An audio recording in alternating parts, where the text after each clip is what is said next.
Let's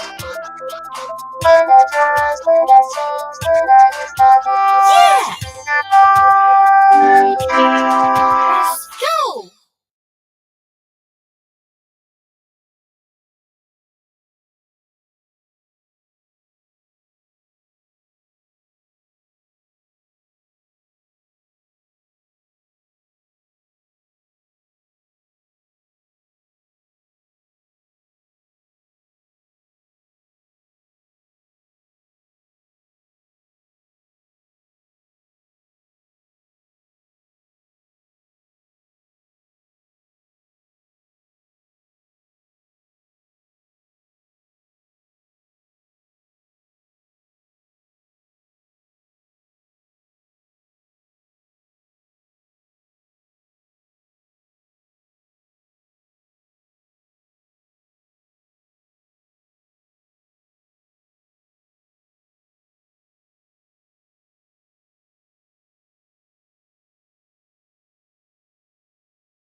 M.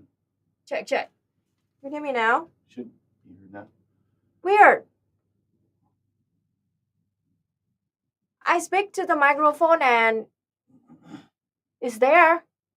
Hold on, it's loading for me. Audio here. Check. Okay, 1, it's 2, working 3. now. Yeah, it was like this. I don't understand It's it. working now. Okay, good. Hi, everybody. I don't understand. I usually just fix vmix. You know, vmix is the app that we use to stream. So it's kind of acting a little bit weird now, but okay, it works. All right. Hi, everybody. I'll introduce myself again. My name is Luna. I'm a Vietnamese person born and living in Vietnam. Welcome to my Mooncast. And good news of the day. Gorbachev is dead. Well, I personally do not like Gorbachev, to put it mildly. A vast majority of Vietnamese people also do not like Gorbachev. Now, if you, I can talk a little bit Gorbachev for 3 minutes if you want to know more about him. So he was the guy who took power of the USSR from 1985 to 1991, and he was the one who was responsible for the collapse of the USSR. So that time, like Gorbachev was,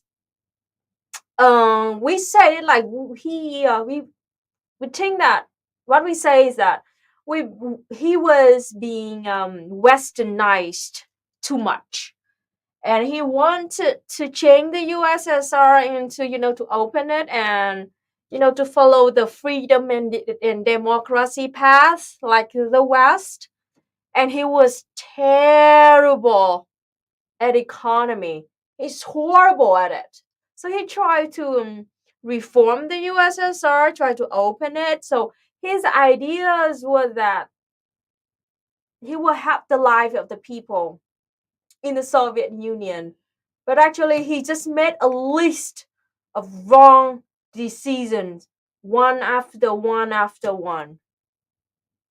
I mean, I think the worst might be like in 1988. I could be wrong. 1988, he tried to, deal with the alcoholic problem in the USSR, because lots of alcoholics in Russia, in the USSR at that time. So he wanted to put an end on that. I mean, I understand the point, but the way he did it was so terrible. He banned everybody from drinking, and he like shut down all the like alcohol factories, and then if like anybody found out that drink during work or something, they be severely punished. Like, and also like erase all the drinking scenes in every single movies at that time. It was a huge like effect.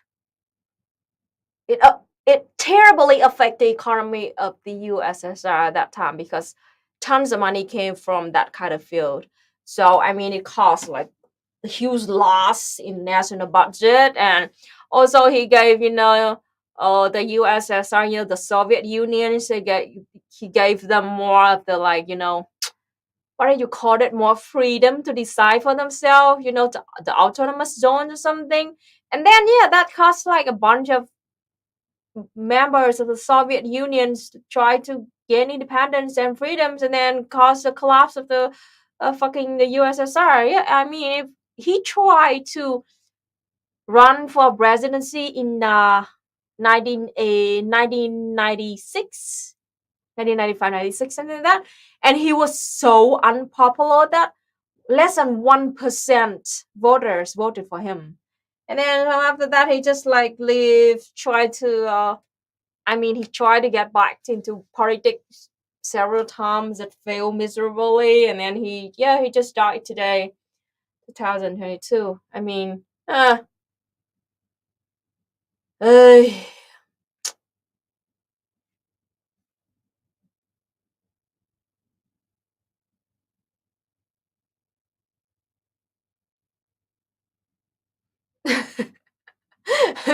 exactly, dum dum. To put it mildly, he was a dum dum. Oh man,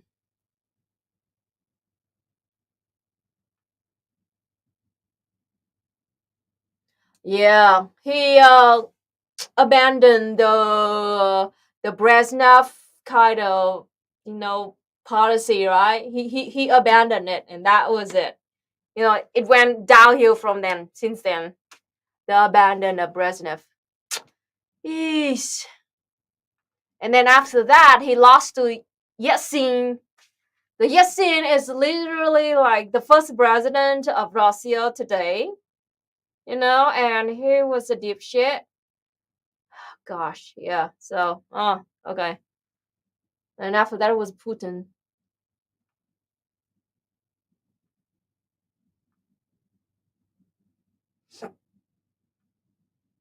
Class straight up. Oh gosh, he did. He just like made like wrong decision after wrong decision after wrong decision. God damn it. Couldn't believe how people like voted for him. Jeez.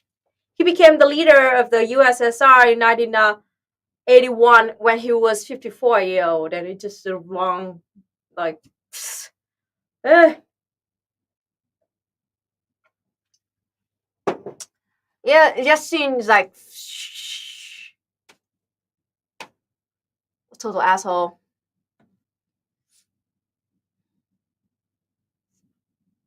This is why revisionists cannot be in the party. Yeah. God damn it.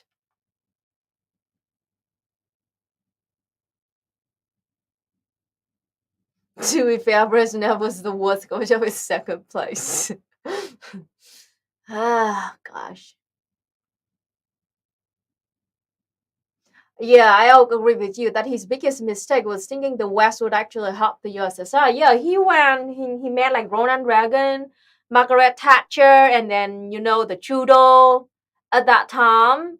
And like trying to, ascertain, he really thought that the West would like defend the USSR. And actually in 1990, he received a Nobel Peace Prize for, ending the Cold War. And 1 year later, the USSR collapsed. Oh, gosh.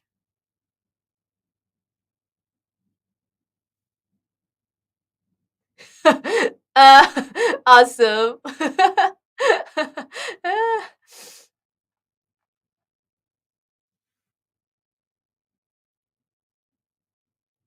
Talking about Pizza Hut. Yeah, he did play, commercial of Pizza Hut, right? Oh gosh. I say, so to warm up too before going to the main topic today, I want to announce some important news about our merch. Actually, I do not do this much at all. No, I rarely do this, but this is after like nearly a year over than that because of the COVID-19 something we cannot, upgrade our merch store. The link is right in the description. But I want to have an announcement that we just updated our store, and we are having some very limited items that if you want to choose, they are immediately like they came directly from Vietnam, from stores, unionized stores that I can find. And this is come cute patch like this, like embroidery patch, like the Vietnam balls face like this. This is our meme in Vietnam, very very very famous. A red ball with a yellow star wearing a, a yellow non lá, conical hat. And we also have this awesome like Antifa kind of. It's like C Antifa, right, and like it's kind of flat, right. This is Ancom flag. They all embroidered, so I mean it's pretty cool. Vietnamese, the sickle and hammer. And we have, I love this very much, the vaporwave sickle and hammer embroidery patch like this. I really love it. They are all available on our merch store coming directly from Vietnam. So pretty awesome. And this is Annika symbol. We also have, beside those patches, we also have pins like this. This is coming from directly from, the Communist Youth Union store in Vietnam. So it's pretty awesome. Literally like the official design of it. So the pin, you can stick it to your clothes or anything like that. With this, like, we also have a Vietnam flag or Ho Chi Minh pin too. Pretty awesome. We also have some awesome mask, 3-layer mask, Crowbot King on here like this, really awesome. We also have the Ancom mask too. Look at this, really awesome, 3 layers, so safe for you to wear outside. We also have a pith helmet issued by the military of Vietnam. This is a real deal. This is made and issued by the military of Vietnam like this. This is the real pith helmet coming from actual military of Vietnam, not some fake ass helmet out there. It's really awesome. Very high quality. The next one is this very iconic scarf of Viet Cong. We usually do this. So I mean, yeah, very iconic Viet Cong item like this, and it's really awesome. It's made from 100% cotton, so it's really good in hot weather. It can like absorb the sweat really fast, really quick, and it's amazing. And it's beautiful too. The next one is this is for Communist Youth Union. So if this helmet is for actual like people in military kind of rank like that, this is for Communist Youth Union. I wear this for years in my university when I was in the Communist Youth Union. This is it. It's green, soft like this, and amazing to protect you from the sunlight. Next is T-shirt. I'm very proud of this. Ta-da! Ta-da! So this is, I chose the best quality. This is, I need to wash this, but this one got a little bit dirty. But this is the T-shirt made from 100% cotton and the best quality ever. I chose the best quality of the fabric.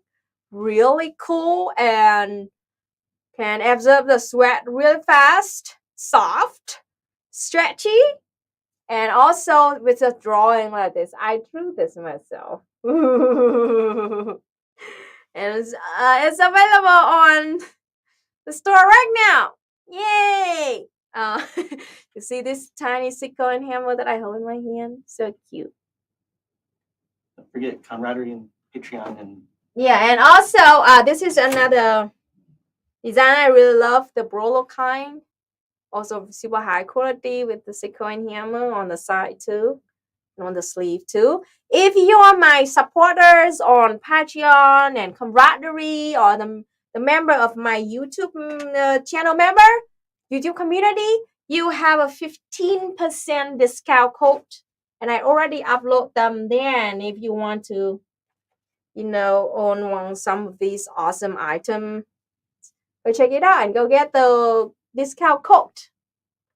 on my Patreon or camaraderie and the YouTube community post too. And we also have a bunch of stickers, and you can mix and match your patches like this. And the more you buy, the higher the discount you will get.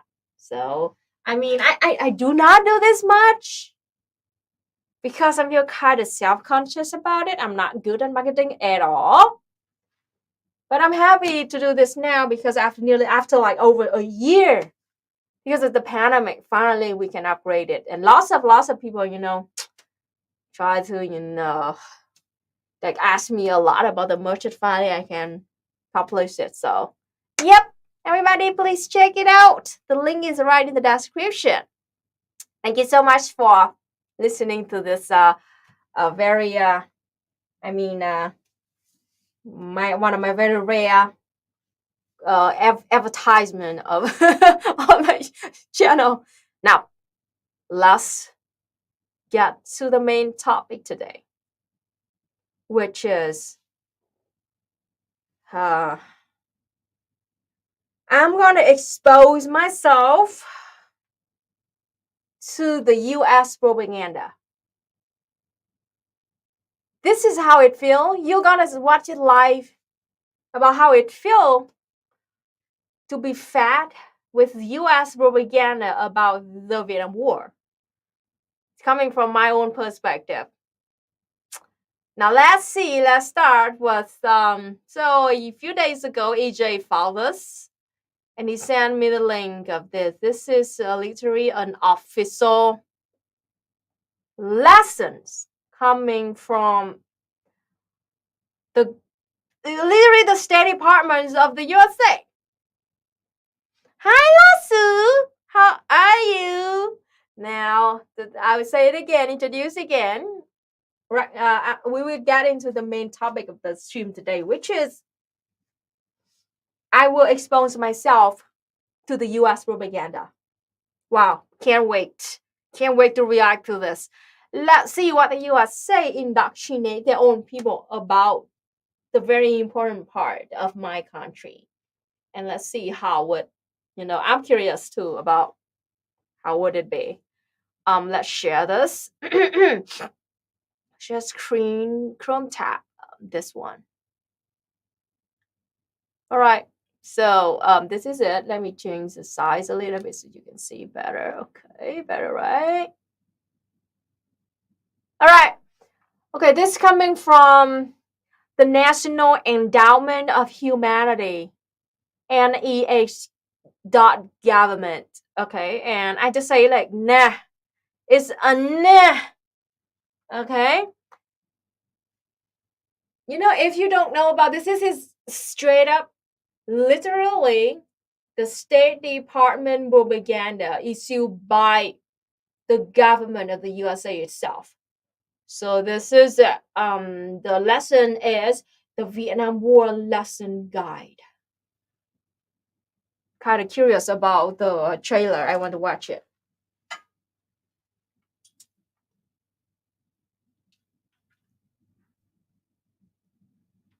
Is it like the NED 2.0 CIA op? Yep.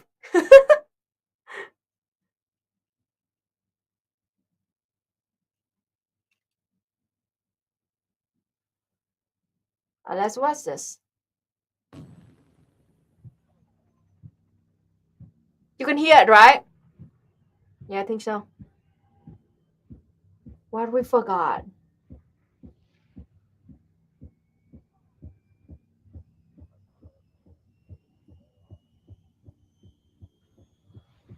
No, that's it. It's literally that's a trailer of the Vietnam War. A film by Ken Burns and Lee Novick. Gosh, I fucking hate Ken Burns. I try to watch the documentaries about the Vietnam War by Ken Burns, and I can only watch like after like the third episode. I could not watch more. I mean, you can hear it's fine. It's just music. That's all. I will do it again. It's just music. This shouty old tap. Why can't you hear it? It's weird. Maybe it's too low. The volume is too low, I think, but I did share the audio too. Anyway, it's not that important. It's just like the background music, that's all. Now, let's get to the main lesson here. Oh, thank you so much, Tex and White Panther. Thank you so much for your donation. Have you ever made a video on the propaganda spread by capitalists specifically during the wartime? I notice it's always, A, the guerrillas are nothing but terrorists, but the T word. Or B, capitalist militaries massacre poor people and blame it on the guerrillas. I haven't had an exact video on this exact topic, but I kind of talk a bit about it many times. But yeah, that could be a good topic. How to dunk, how those capitalist propaganda like kind of works. Oh gosh, now let's start the lesson of the Vietnam War, the Vietnam War lesson guide. Okay, explore classroom lessons narrated to Ken Burns and Lena. 18 hours documentary is just the shitty one that I couldn't even pass the third episode of it, which tell the story of one of the most consequential, divisive, and controversial event in American history. Wow. Okay. Didn't know that our 25 years history, the war between us became the most consequential and divisive and controversial event of American history. The series explores the human dimensions of the war through testimony of nearly 80 witnesses from all sides. Yes, of course, they always talk about all sides, yes, including the Americans, literally the war criminals fought in the war and other who oppose it, from the North Vietnam side, the Viet Cong side, as well as the combatants and civilians from North and South Vietnam. Okay. In between was a maelstrom of colliding issues and events, Cold War proxy fights, overconfidence in military solution, jealous patriotism. Interesting. Like jealous patriotism. Colossal miscalculations and a tectonic shift in how American citizens relate to their government, spanning over 5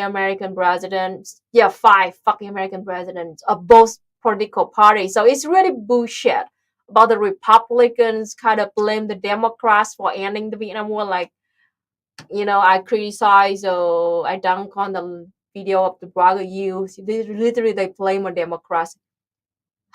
In fact, both fucking parties involved in this, okay? America's involvement in the war continued for nearly 30 years, yes. In the end, all that was left was to end it. The left was to end it. The American went home quickly trying to forget the experience. Yeah, because why? Because you're a fucking asshole. You're the bad guys here. The Vietnamese were left to pick up pieces and move on. Yeah, we have Joyas. We're going to be sanctioned comprehensively to this day. God damn it. A team of experienced history and social study teacher. Oh, very experienced, huh? And curriculum writers developed nearly 50 lessons. Wow, fucking 50 lessons? And activities covering all angles of the series. All right. They are organized by the teams that cover the war's key events and initiatives. Many of these important topics in American history, the Cold War, the Civil Rights Movement, the Anti-War Movement, as well as the Vietnamese experience, are seen through fresh and expanded perspective. Iconic music from Vietnam era, audio recording from inside Johnson and Nixon administration, interviews from those who lived the war, blah, blah, blah. Most of the activity and lesson can be completed in classroom period or two. In a classroom period or two, the coverage is both broad and specific, allowing teachers to select materials that fits into their existing Vietnam War units.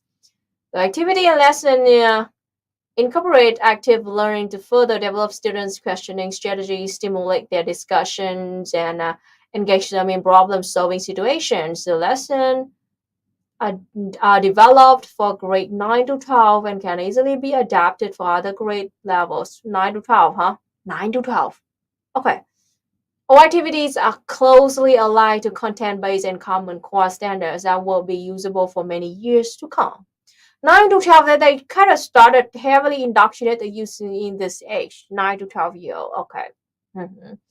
Teacher's guide. Okay, 30 lesson activities available at present. New lessons will be added. Okay, fine. Okay, introduce. Okay, funding. Oh, this is important. Funding.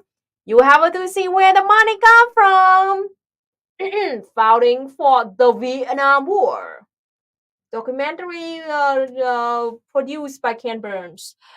It's by Bank of America. Wow, amazing. The Bank of America. Literally, the state, literally the State Department in the USA, the Bank of America is the biggest sponsor for this.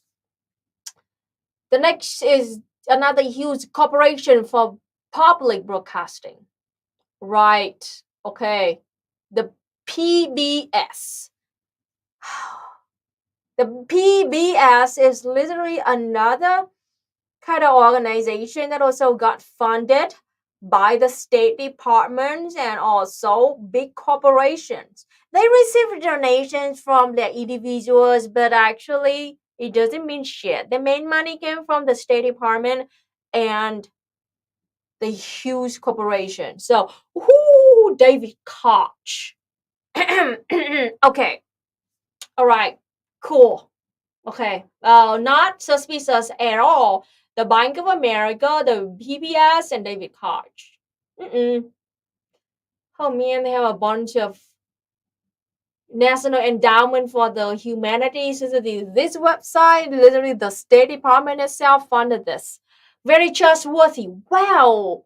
Documentaries are very expensive to make documentaries about the Vietnam War funded by the United States of America State Department itself. Let's say that, wow, it must be very neutral, right? Sure. Mm-hmm. Did you just say David Koch?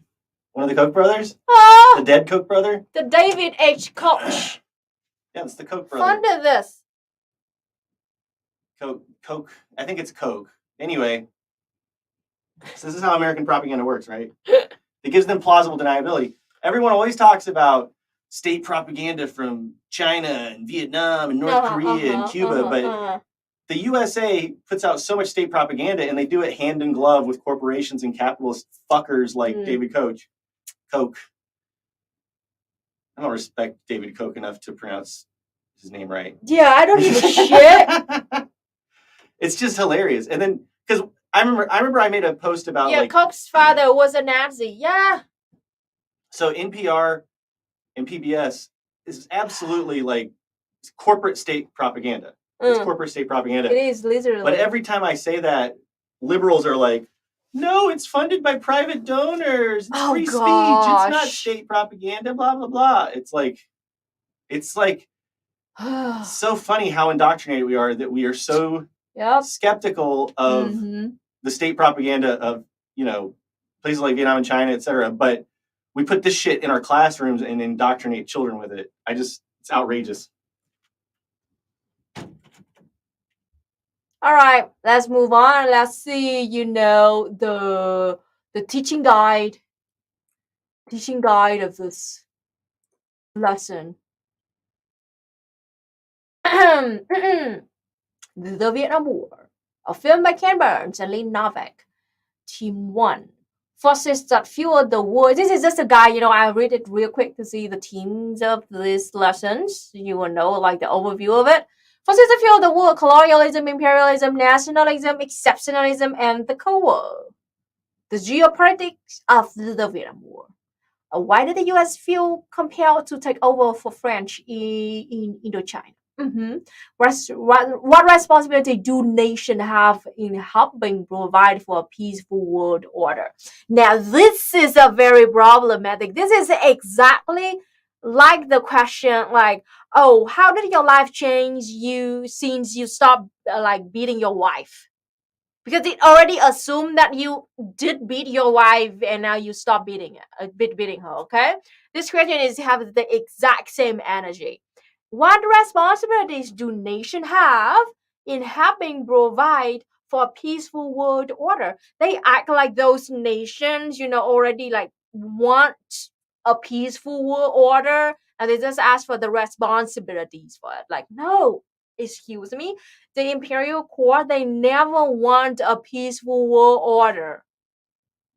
The USA want to be on top of it, and then they provoke wars between smaller nations, smaller countries, so they can like make weapons, sell weapons, and then make more money out of it, and then imperialize the shit out of that country. They never want the war to be in peace at all. Just look at what's been going on in the Middle East. They've been provoking wars everywhere, like, oh gosh, it's terrible. Next, a team overview. Why Vietnam? What were the root cause of the war from a geopolitical perspective, from a bipolar perspective? Through a Cold War lens, the Vietnam War is generally understood as a manifestation of post-World War II Cold War geopolitics. Blah, blah. Okay, the complexity, history, tension between the U.S. and its communist enemies in the USSR and China, and an armed race that threatened to destroy the world. Okay, colonialism, imperialism. U.S. stance on colonialism. It fucking supported colonialism. French pacification program, French Indochina War, facing an unknown new world order. The Cold War politics, U.S. seek allies in Asia toward the end of war, Chinese Revolution, Korean War, the domino theory, the nuclear war, McCarthyism, Cuban Missile Crisis. Bipolar, like NATO, Warsaw Pact, Marshall Plan, Containment Policy, Truman Doctrine, Nationalism, Exceptionalism. Okay, Team 2 is about the popular beliefs and misconceptions, all sides. Essential questions. How did preconceptions and misunderstanding affect the Vietnamese and the United States war effort? Why is it important for a nation to fully understand its advisories? What do you say?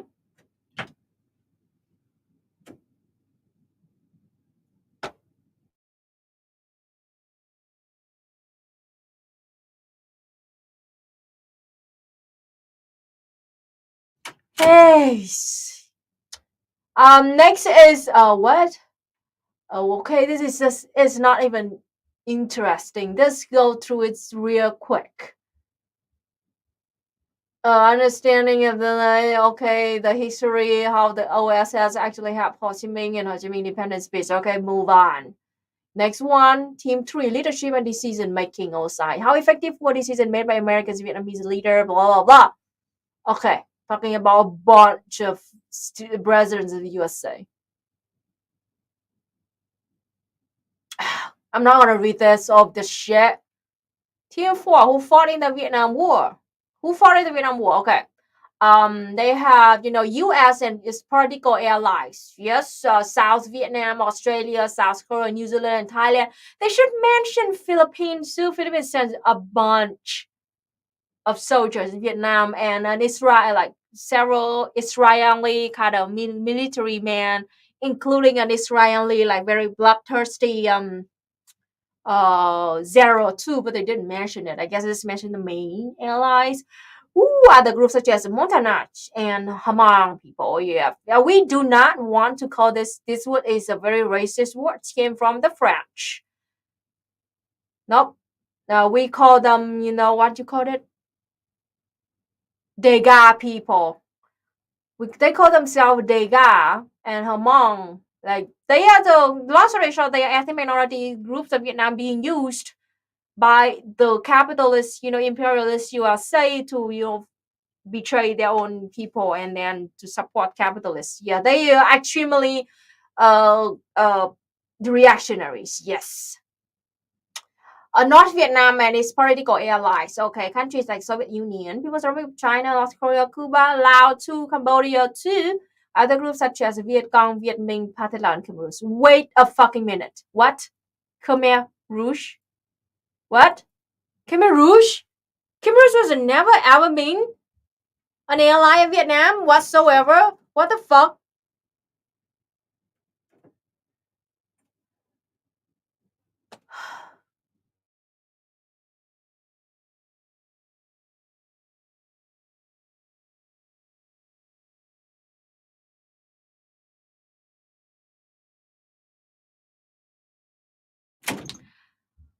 All right, to a little bit note about the Degas people in Hong Kong. I'm not saying all of them are reactionary. I'm saying like just like a small part of their community was used like indoctrinated by the USA, and they were like heavily indoctrinated enough to really literally like went and fight for the USA against our own people. And yeah, like not all that. They are about like 3,000. There were about 3,000 Hmong people who really have the USA. Not all of them. Lots of other people fought for Vietnamese people. So please don't get me wrong. I'm not saying that the whole group of people, okay? Not just like small part of this group of ethnic minorities of Vietnam actually work for the USA.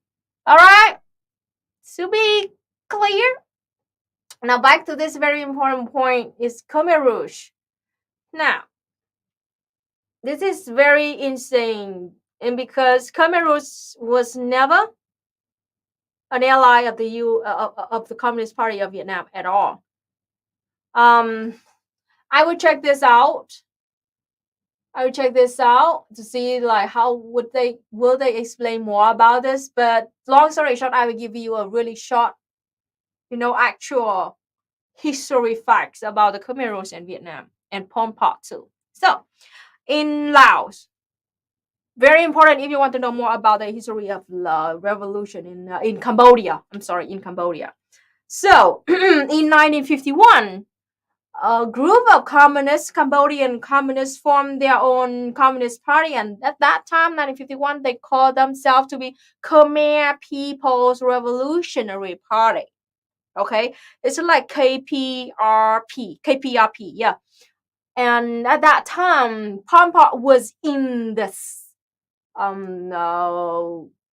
party. He did not hold the highest power. No, he's just a member of it. And this Communist Party did help Vietnam a lot, fighting against first the French colonialists and then the U.S. The imperialist USA.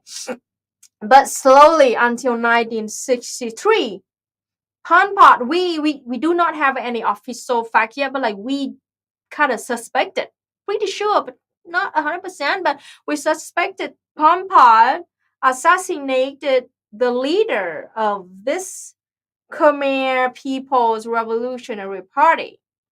Pol Pot assassinated him. We suspected that, and then illegally took power of this party. And since right from that moment, 1963, that party, the Khmer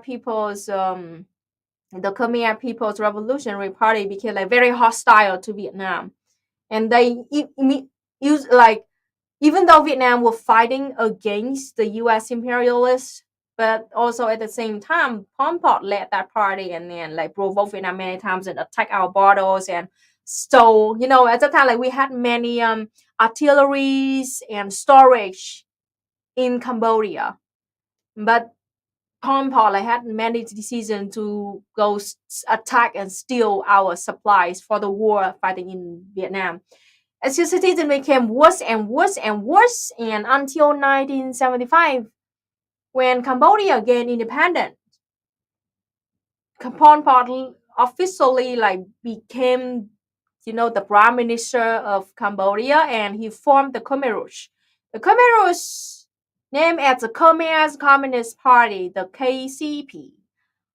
He, with the Pol Pot as the prime minister, they took power of Cambodia, and they took over from 1975 to 1979.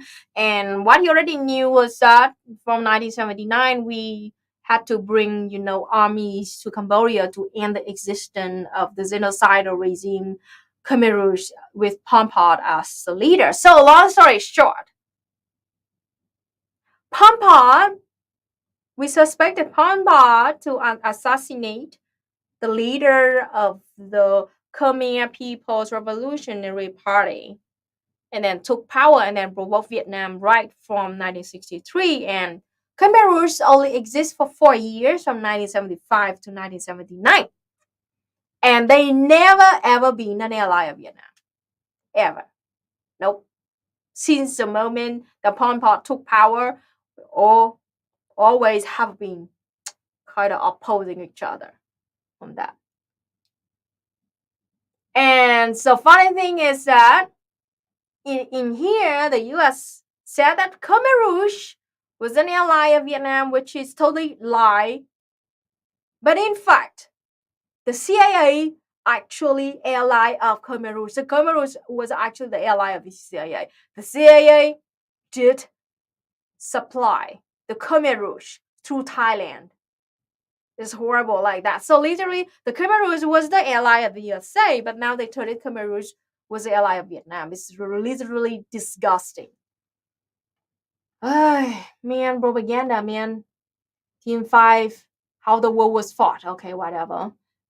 Team 6, propaganda to end the media. Okay, we're talking about that now. Now let's get into the war at home. All right. Whatever. Okay, that's it. I don't want to bore you anymore. Let's move to Team 1. Lesson number 1.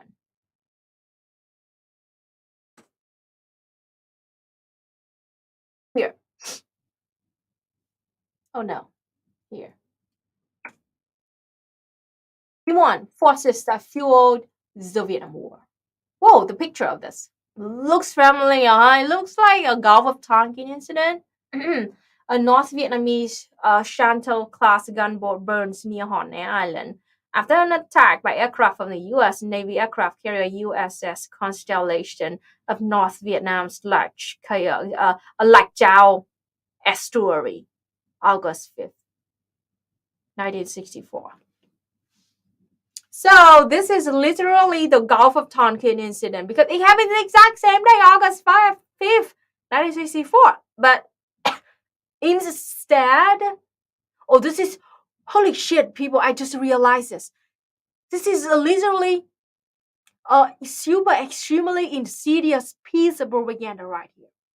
Instead of admitting that the Gulf of Tonkin incident was totally fabricated,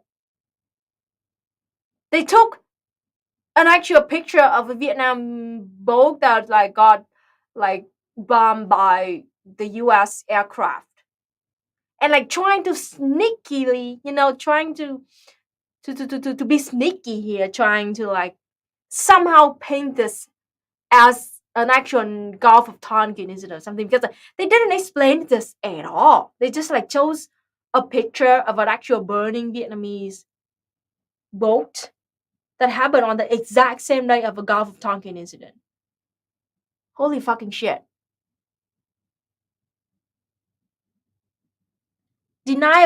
Plausible deniability right here. They did not talk about the Gulf of Tonkin at all, so therefore they do not have to admit that that the USA totally fabricated.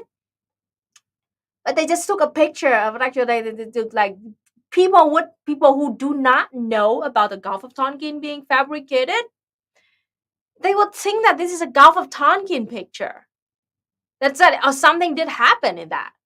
Holy fucking hell, man.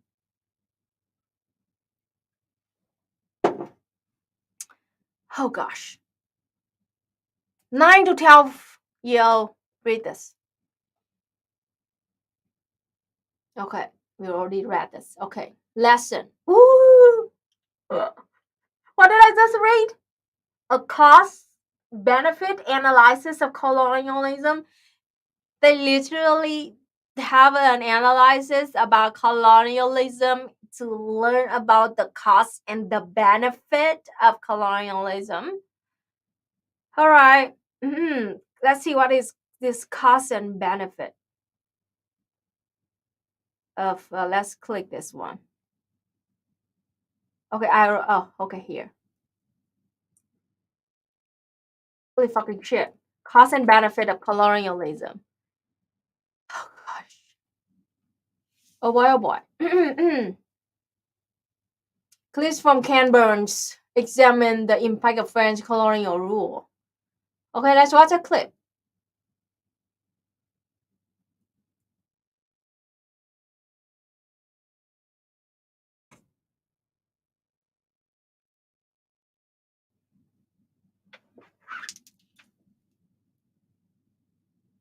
Now let's see.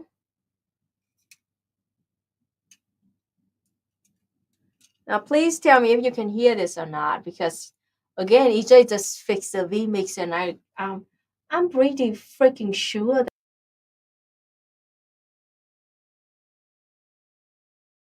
I don't know how, man.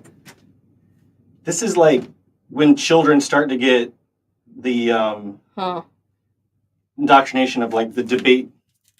Yeah, exactly. The debate bro Yeah. mentality. That like everything is worth debating. Everything. Yes. You look at both sides. The costs and benefits of colonialism. Oh, holy fucking shit. Like there's no benefit to colonize people of colonialism. No, There's just not, at all. It's really disgusting. But this is how American kids are taught. This is what we think of as like, teaching kids to think outside the box and stuff. Hey, babe, what I want you to make sure, because like this audio will go through what to be in the stream. I want to make sure that the audience it should hear play this. it through the browser. If as long as you have the audio shared, I do. It should work then. Okay, so let's watch this. Let's watch this debate bullshit. The costs and benefits. Make sure you have the volume turned up all the way on the. Yeah. Yeah, it should work. Yeah, it should work. If you can hear it, it should work. The French conquest of Indochina began with an attack on the ancient Vietnamese port of Da Nang in 1858. The city I'm living in right now. It took 50 years to lay claim to the whole region, Laos and Cambodia, as well as the 1,200-mile-long area that would come to be called Vietnam. All of it was ruled by a French governor-general from his palace in Hanoi. The French largely lived on plantation estates. Yeah, remember that. Plantation. They live in plantation estates. Slave owners, okay? They came here to enslave us, okay? The cost and fucking benefits of colonialism.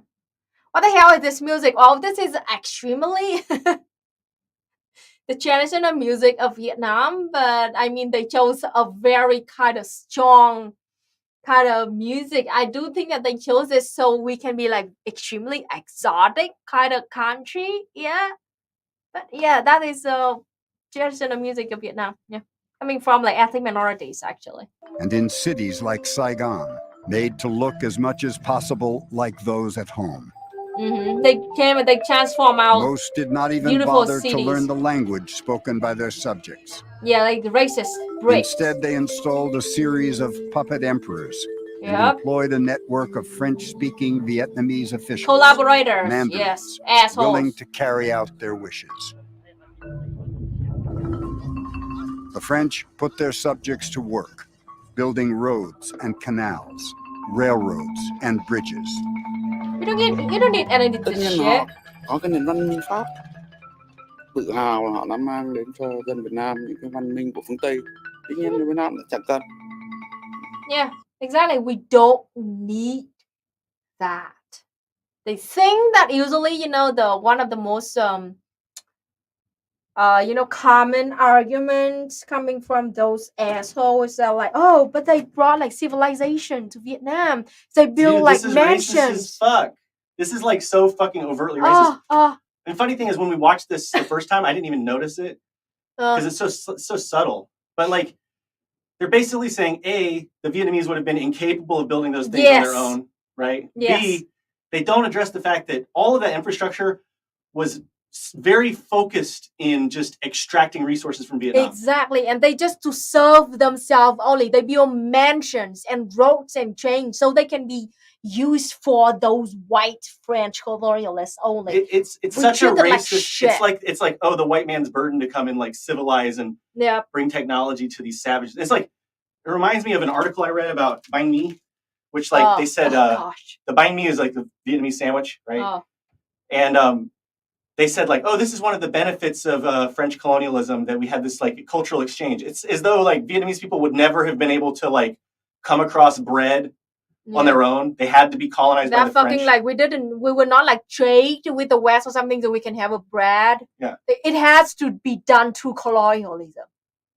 God. It's absolutely. Silver Spoon talks about this all the time, about how like in Hawaii they had like one of the first trains. They electrified Honolulu before the White House was ever electrified. The illiteracy was 0%. Yeah. I mean, it's like you could have built all this shit without being colonized, and it's not even addressed. It's like imperialist realism that the only way Vietnam could have had like canals and trains was through colonialism. That's the That's the indoctrination factor. It's so fucking racist. Holy shit. And also, like, even if we could never have like delicious food like banh mi for the price that we would never be colonized by the French, fucking worth it. Get the fuck off. We would give up our fucking banh mi, so we would never be colonized by the French for hundreds of years. Jeez, not even fucking worth it. Sandwiches. It's all about sandwiches. Fuck you. So fucking racist. Nền độc lập mới quan trọng. The Vietnamese people did not take easily to French occupation, just as they had fought against earlier invasions by the Chinese. By the early 20th century, national... Do I feel a little bit of xenophobia here? Like, yeah, I mean the French bad, but China, you know, like Vietnam was so fought against China, so somehow that justified the colonialism for hundreds of years coming from the French. China did it too. God damn it. Nationalism was on the rise. This is Ken Burns' documentary, Anyone who by the dared way. resist colonial rule risked exile, prison, or the guillotine. Yep. They control everything. The resource from our country. But mostly they took our independence and our freedom. When I was a small child, I got a nationalism already from school. And I always look. You hear it? When that guy talk about nationalism, suddenly the music changed. The music changed into like the evil drum, low drum, you know. Listen to this again. Pay attention to that kind of music effect here, the sound Nationalism effect. already from See? school. And I always looked at the French as my enemy. It's so funny.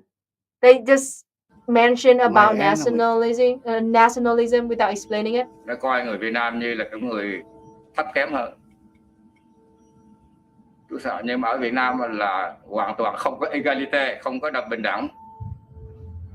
Chúng tôi rất Yep, là there's ghét three pháp điều stripes. đó.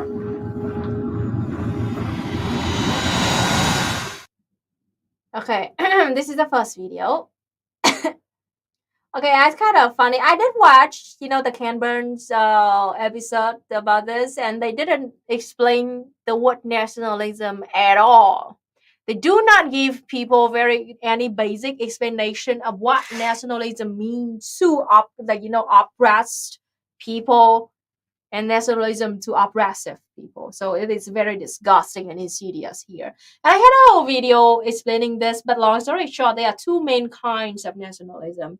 It is right-wing nationalism and it is left-wing nationalism. Left-wing nationalism is just like black nationalism, or the nationalism or patriotism of oppressed people like Vietnamese people, Cuban people.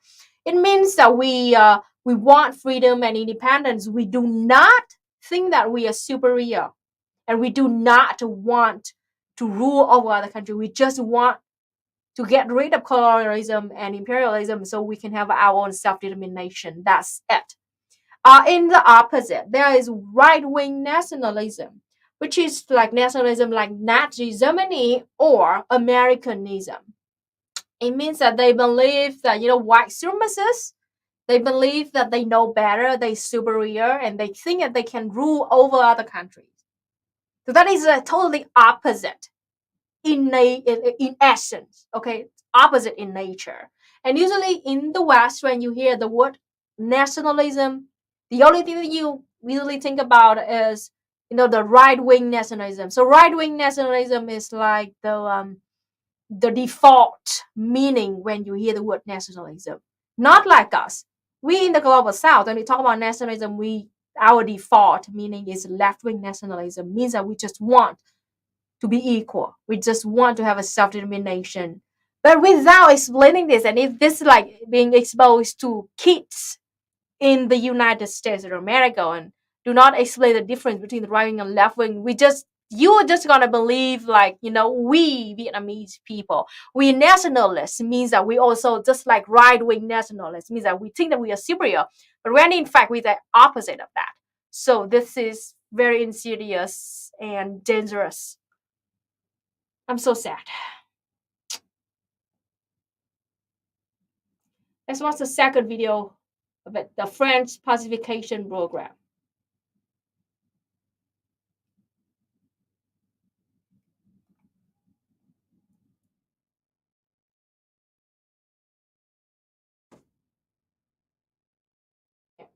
Let's watch this.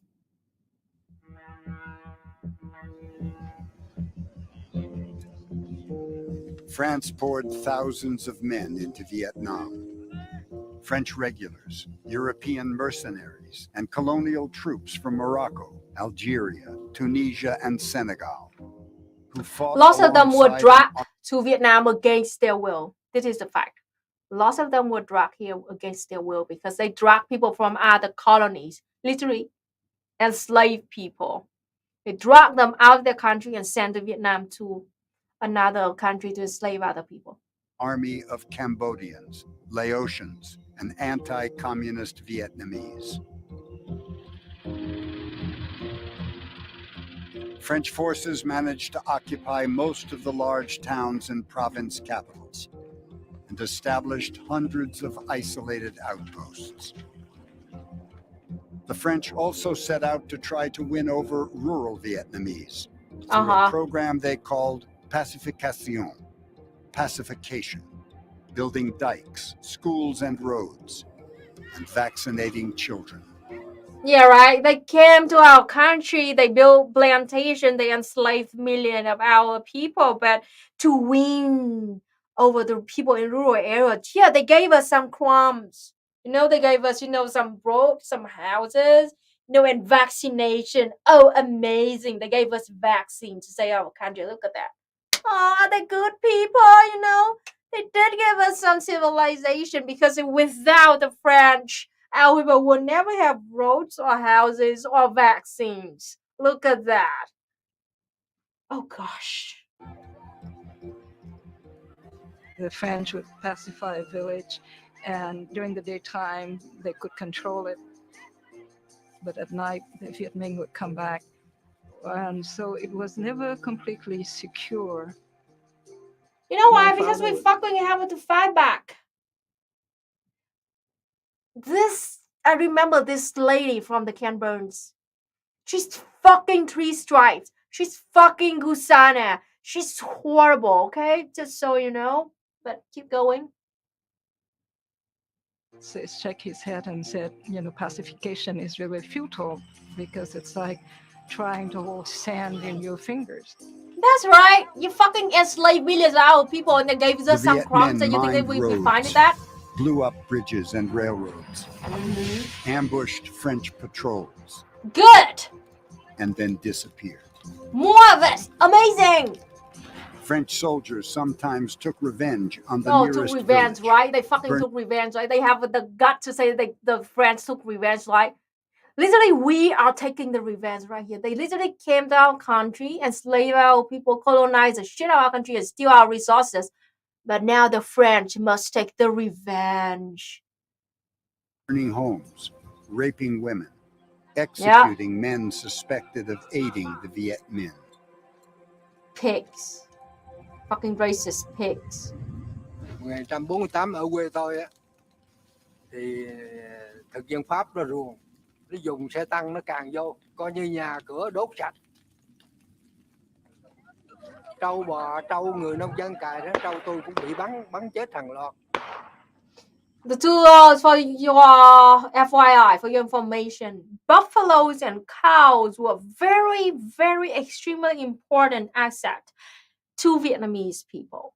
It is even more important than our life alone.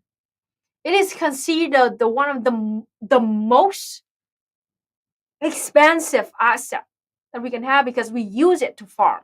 And that is essential for us. So killing buffaloes and cows for nothing is a terrible, terrible crime to Vietnamese farmers because it is very important for our life.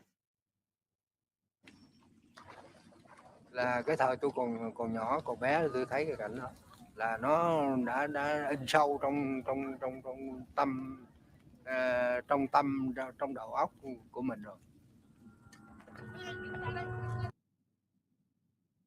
Fucking Mars, are you fucking kidding me?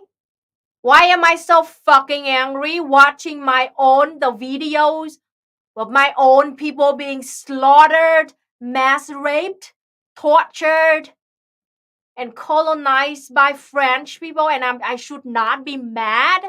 Are you fucking kidding me?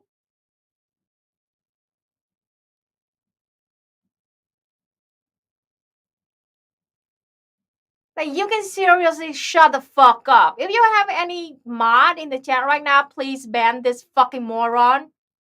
Like, seriously? Get the fuck off. Seriously.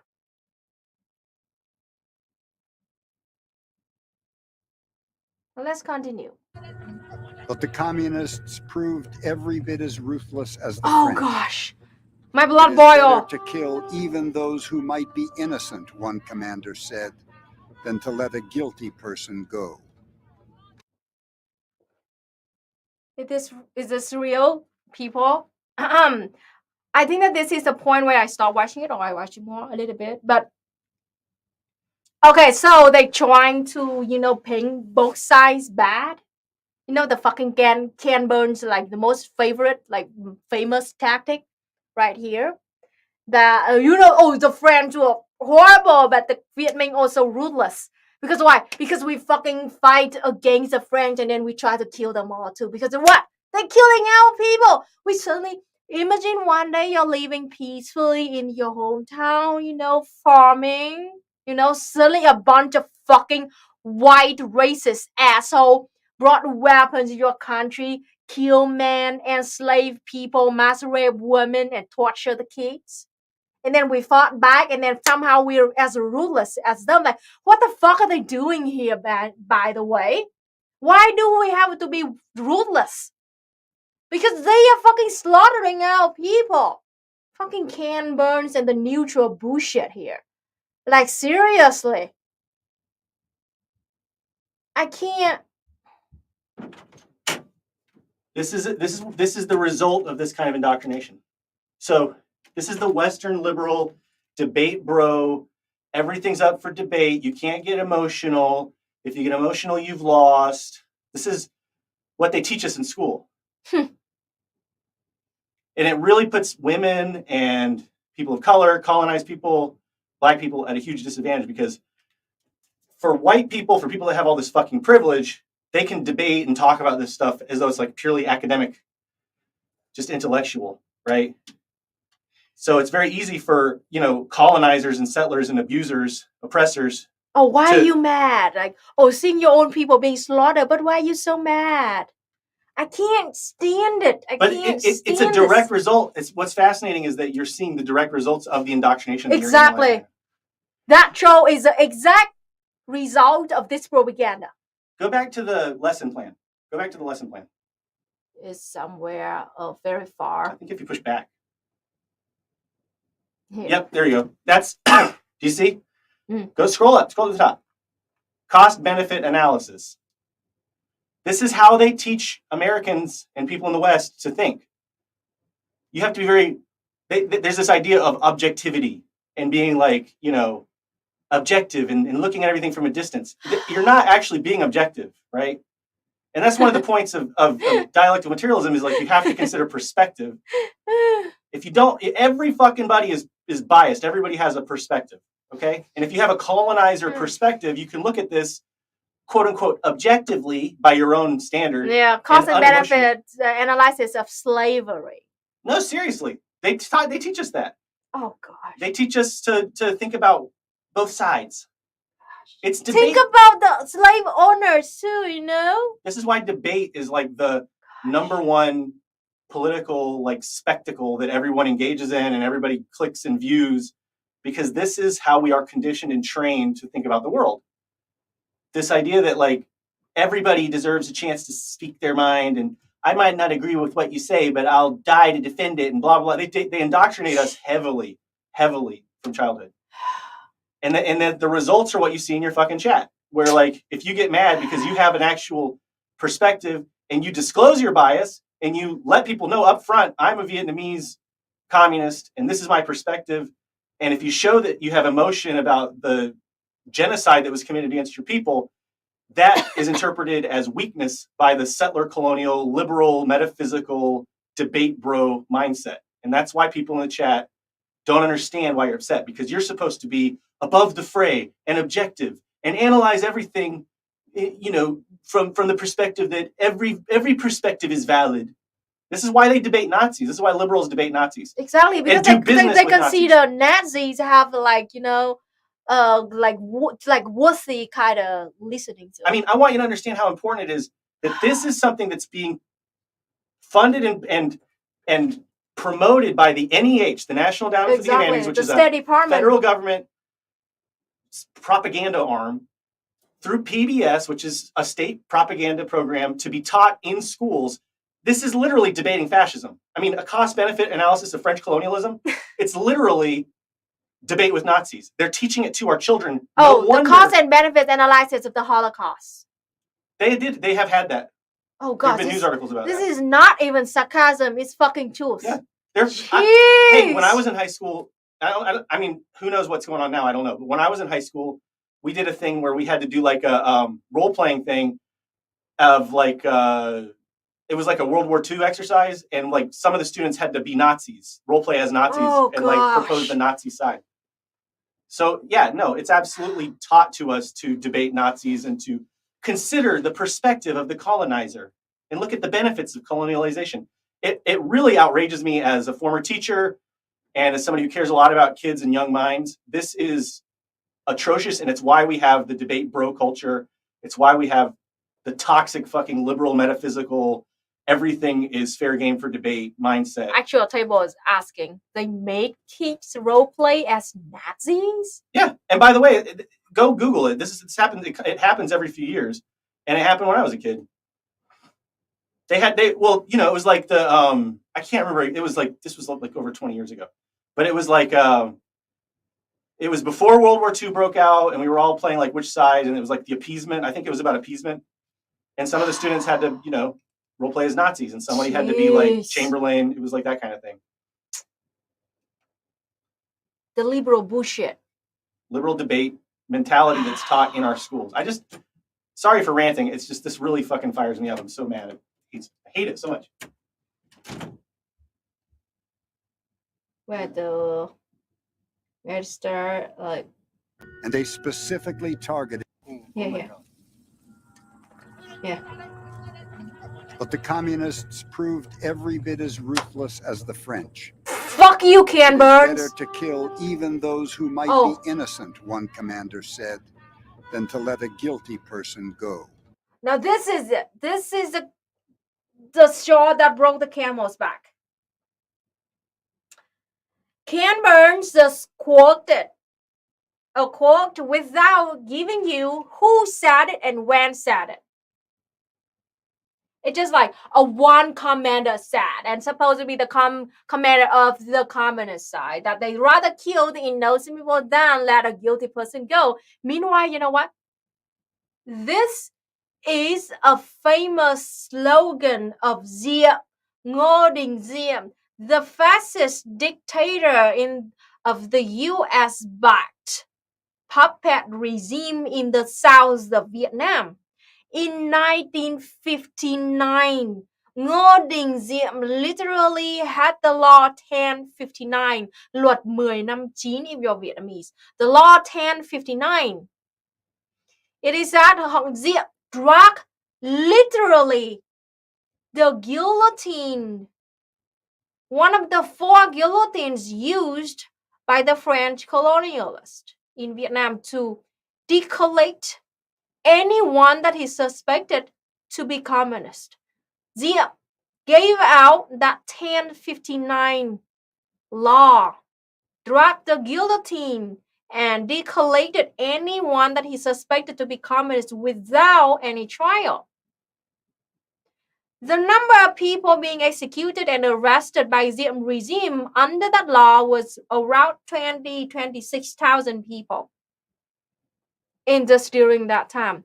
That law was so brutal that Diem later was assassinated by the CIA. Decapitate. Capo means head. Yeah, decapitated. To decapitate anyone he's suspected to be communist. That law of Ngô Đình Diệm was so brutal, so ruthless, that in 1963, CIA, Diem started to be so brutal, and Diem started to not listen to CIA anymore. So stop being 100% like puppet to the CIA anymore. The CIA couldn't control him anymore. That the CIA literally staged a coup, and he was assassinated in 1963. A few months earlier than Kennedy, John F. Kennedy assassinated. Yeah, same fucking year, something like that. And one of the slogans that Diem used at that time was "Thà giết nhầm còn hơn bỏ sót." That is literally the slogan. One of the slogan of Diem that he used in that fucking laws of him. And it means rather kill wrong than miss. Literally, it translate word to word into English. Rather kill the wrong than miss. Okay? And then now Ken Burns literally took that slogan of Diem, the fascist dictator, and then painted some commander of the communists. Sometime, somewhere, somebody said this to paint that the communist is bad. I can't stand this anymore. I can't fucking stand this. And then this documentary has been braced by literal the State Departments of the USA. Literal pure propaganda lies. The documentary is full of lies and misinformation. Oh gosh. Oh, hi Sam. Good night.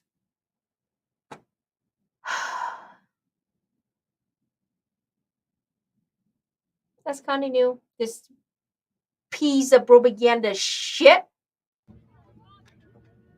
And they specifically targeted anyone who had links to the French. Yeah, I mean collaborators, yes. You know that who is more dangerous than an actual colonialist? It is collaborators to colonialists. We hate them so fucking much. We call them Viet Gian. We have a word for them, Viet Gian. Means that fucking Vietnamese trader who collaborate with our fucking slave owners. They are even more dangerous than the slave owners themselves. Because they know better. They know our language, they know our culture, and they know people, and they snitch. They told the slave owners, they told the French colonists important information so they can go and slaughter our own people. The fucking asshole. We hate them even more. And they act like, those collaborators so innocent. So innocent that Viet Minh actually targeted them. It's so bad, feel sorry for them. That fuck collaborators. You're talking about fucking collaborators. Okay? Once my father started working for the French, then he Oh, was you a target. fucking Especially bitch. the higher he rose, the bigger target he became. Of course, your father is fucking asshole collaborators, a high-ranking member of the genocidal regime that go here and slaughter their own fucking people. Your father is a fucking collaborator, you bitch. Should I feel sorry for him being targeted by Viet Minh? Nope, I'm not. A Viet Minh agent actually came in with a pistol to shoot him. Oh, but yeah, at the good. last moment decided not to. Oh gosh, they decided not to. We're too nice. Viet Minh were too nice to those collaborators. God knows how many people that collaborator actually killed or have killed. Và tôi cũng chứng kiến là Việt Minh đã bắt những người lính Việt Nam ở trong quân đội Pháp và lột trần họ. Three Stripe Gusano. giết họ một cách dã man bằng cách chôn sống. They fucking deserve it. So why the fuck did they betray their own people? Why? Why did they work for their enemies? Why? Because you know what? You know who the famous Red Army soldier asked, like, how many people does she kill instead of like 361 Nazi or something? Because you know what? Nazis kill people and innocent people and children and women. So it means that if you kill Nazi, it means that you're saving humanity. The same with collaborators. These collaborators, they work for the French government. They gave them important information so that they can send armies to actually go and kill our own people. So killing them is actually saving our innocent people. Should we feel sorry for these collaborators? Jesus. I feel sorry for those fucking traitors. Mà không phải là bắn để gọi là tốn đạn. Oh yeah, we do not want to waste any resources on those traitors. You know, because Vietnam at the time, we were so freaking poor. The Vietnamese at that time, we were so freaking poor. We didn't have any weapons or food because we were enslaved by French colonialists and the Japanese fascists. We had to steal every single guns and bullets and weapons from the storage of the French and the Japanese. And most of the weapons that we stole from them successfully, they rotten. Couldn't even use them all. That was why, like, you know, weapons and bullets was so priceless to us. It was like we didn't want to waste any bullet on those traders. We could have spent it like on something like better. Yeah, totally agree. Not like we like, oh, gosh. Chúng tôi đã sống với hai tầng áp bức. Two oppressors, yeah, right. The Vietnamese is also oppressor, right? The Vietnamese, literally people who got together to rise up to free our own people. Now we become our oppressors because what? Oh, we dare to mine the road where the French army is gonna go through, and then like we like eliminate those traitors. We're so brutal to Vietnam. You're watching literally Vietnamese gusanos, the three stripes, okay? That is what we have to put up with, okay? Horrible. French casualties continued to mount. Good. There are days when we are so discouraged that we would like to give it all. Good. Get the French fuck soldier home. wrote Why? his What are you mother. doing here? Convoys under attack, roads cut, Good. firing in all directions every night. The Get off our indifference at land. home.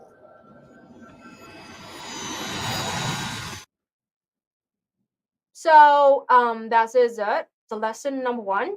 After this, I think that the point of so State Department, you know, propaganda is like you should feel sorry for the French colonialists. And the first point is that actually there's some benefits coming from colonialism. You know, they brought roads and mansions to Vietnamese war and vaccines too. And also we should feel sorry for those French armies and, you know, plantation owners and so the traders, you know, the collaborators of them too. You know, literally the two lessons that 9 to 12-year-old children in the USA must study. Holy fuck. I'm amazed. I'm amazed by the amount of propaganda coming from the State Department itself. Oh gosh.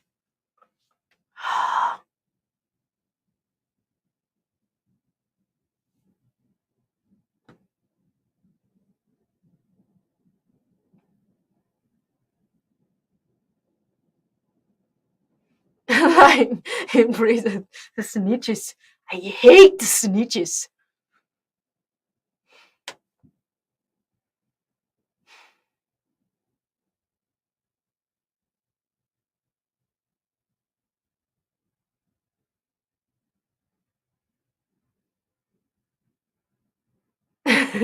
What do they expect to happen to those backstabbers? I don't know. Like just let them live peacefully, you know, working for the French, get rich out of the flesh and bones of our own people.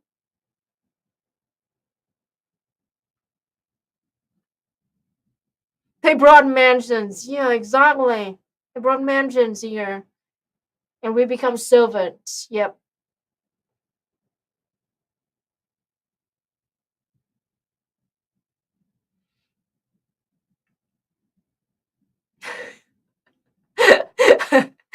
Welcome. I mean, this is terrible. I mean, imagine you're like Vietnamese kid, Viet diaspora kid, born and living in the USA, and then from the age of 9 to 12, you have to study this shit, study the history of your own fucking people through the mouth of the fucking imperialists, and then you have to feel sorry for those oppressors and feel shitty for your own people, like the ooh, so bad. Okay, want to check out lesson 2? We have about 40 minutes left. Let's see, team 2. Oh, I have to go back.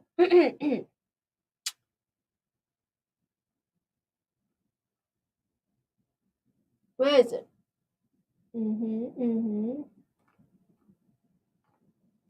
Team 2 right here. Right. This is it. Team 2, the popular belief and misconceptions. All right. Let's see. From 1960 to 1962. Wait a minute. Did they skip the whole 50s? People, I can't believe this. So the team 1, they learned about the French colonialism, and in 1954, they didn't even teach. Mostly it happened like in 1940, 1950 something, around 1940s, late 1940s, where we were under the French colonialism and then how we fought against it. They didn't even talk about how we won, and then how the U.S. got involved in the Vietnam War, how the U.S. backed the fascist dictator in Vietnam in 1954, the Geneva Convention. They just jumped directly. They skipped the whole 50s. They skipped the 10 years of 50s, where they literally backed up a fascist dictator in Vietnam. They jumped from 1948 to 1960 now. Look at this. Look at this shit. Suddenly, Team 2 jumped to 1960. It wasn't like 1948 in the team 1. Didn't miss anything. I watched both videos. That's it. They didn't even talk about the Dien Bien Phu victory that we had against the French colonialism. Wow! Seriously? Dude? Oh gosh. I have to watch all of this. Now let's do it. Let's bear this together.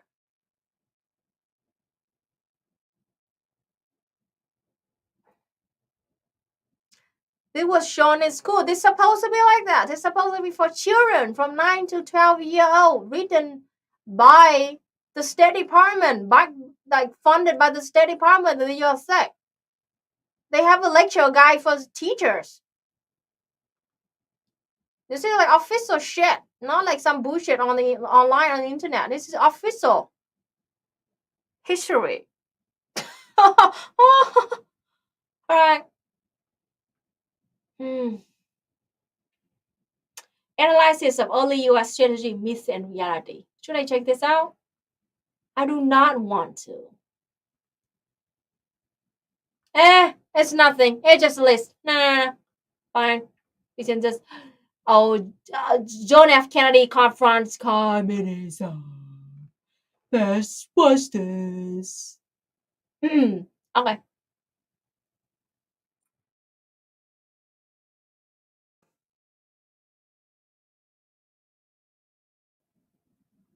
Why the internet? No, doesn't work.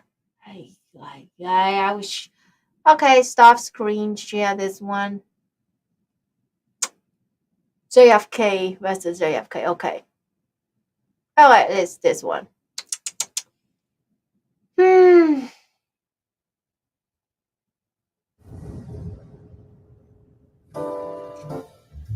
the word go forth from this time and place to friend and foe alike that the torch has been passed to a new generation of Americans born in this century, tempered by war, disciplined by a high. This is literally why the USA, the fascist dictator, is still alive in Vietnam and killing communists right now, while John F. Kennedy having this speech. Just FYI. And bitter peace. Proud of I still believed very much in this concept of an heroic America. America being a really special country. The best country So in the world, the best special. democracy, all the things that we believe about it, and I didn't really see anything wrong with that. Because you're indoctrinated as I fuck. was sure that we were right to be in Vietnam, Oh, yes. sure. Because it started under Kennedy, and to me, JFK was God. Oh, gosh. Anything that he thought was right, I thought was Vomit. right. Look At at 43, that. John The handsome Fitzgerald man Kennedy with the was hat. And then he was assassinated by the CIA himself. Oh, great the democracy. youngest man ever elected president of the United States. He had promised bold new leadership, and to his supporters, his inauguration seemed to signal a new day. To those new states whom we welcome to the ranks of the free, we pledge our word that one form of colonial control shall not have passed away, merely to be replaced Not by in a Saigon, far in more Vietnam. iron tyranny. We shall not always expect to find them supporting our view, but we shall always hope to find them strongly supporting their own freedom, and to remember that in the past, those who foolishly sought power by riding the back of the tiger ended up inside. Yeah, it happened to him, right? I mean, those who sought for power by riding on the back of the tiger, literally, like he was assassinated later, 2 years later.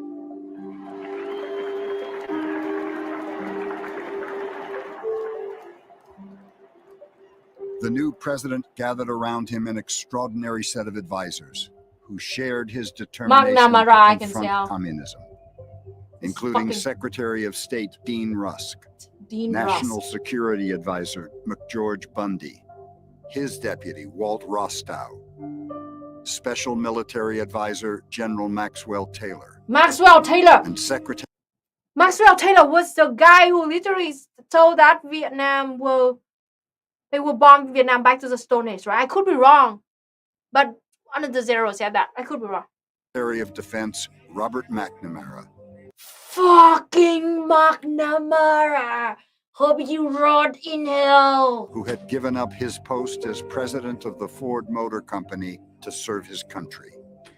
He was a pioneer in the field of systems analysis. Like the president who picked them, all of Kennedy's men had served during World War II. Each had absorbed what they all believed was its central lesson. Ambitious dictatorships needed to be halted in their tracks before they constituted a serious danger to the peace of the world.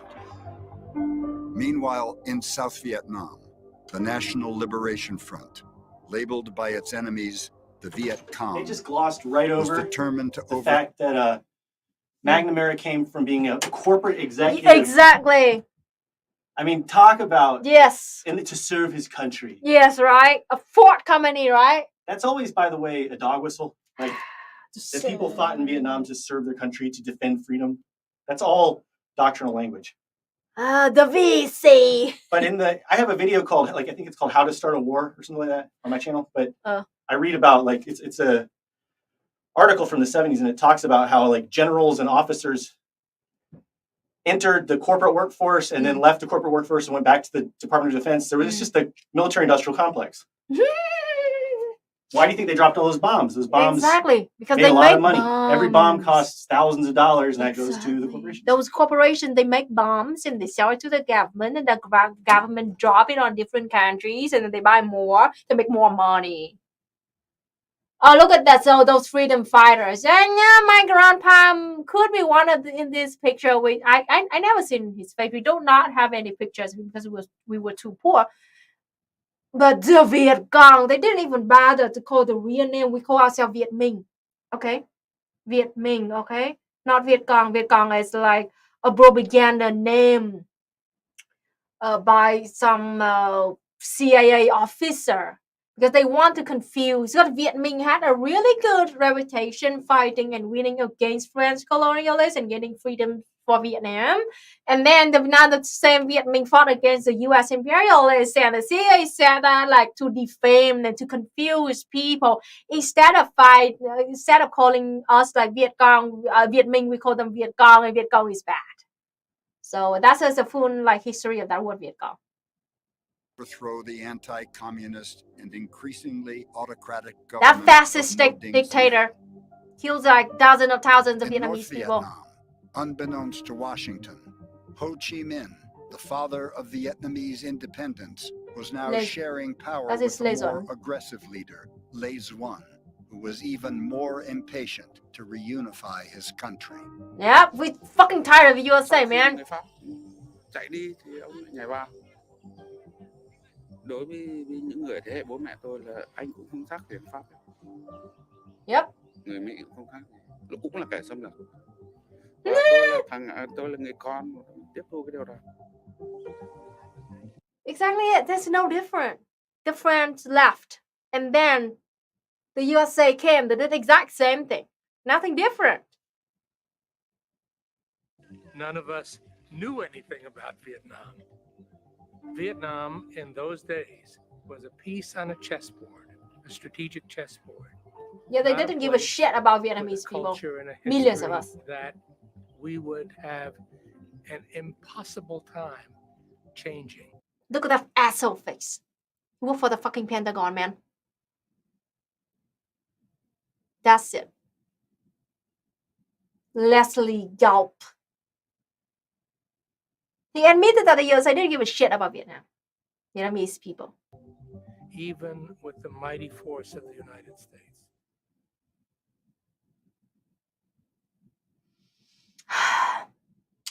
Next video.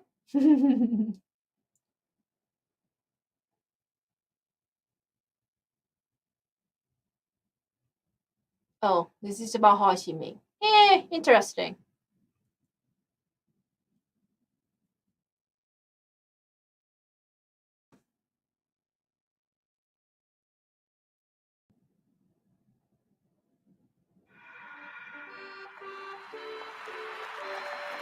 Patriotic music. In the spring of 1919, as the victorious Allied powers met in Paris to rebuild a world shattered by the Great War, President Woodrow Wilson headed the American delegation, housed in the Hotel Crillon. One day, a tall, slender, 29-year-old man appeared with a petition for the president he and other Vietnamese nationalists had written. Again, they didn't say what nationalists mean by us. That the interests of colonial peoples should be given equal weight with those of their European rulers. The man was asking that this principle be applied to his homeland. The president's secretary promised to show it to Wilson, but there is no evidence that he ever did. His name was Win Tat Tan, but he was now living under an alias, Win Ai Quoc, Win the Patriot. During his long, shadowy career, he would adopt some 70 different pseudonyms, finally settling on the most enlightened one, Ho Chi Minh. Ho Chi Minh was a man who succeeded in projecting an image of somebody who was totally dedicated to freeing his country and his people from foreign domination, to the point that he sacrificed his own well-being, his own life, not having a family of his own.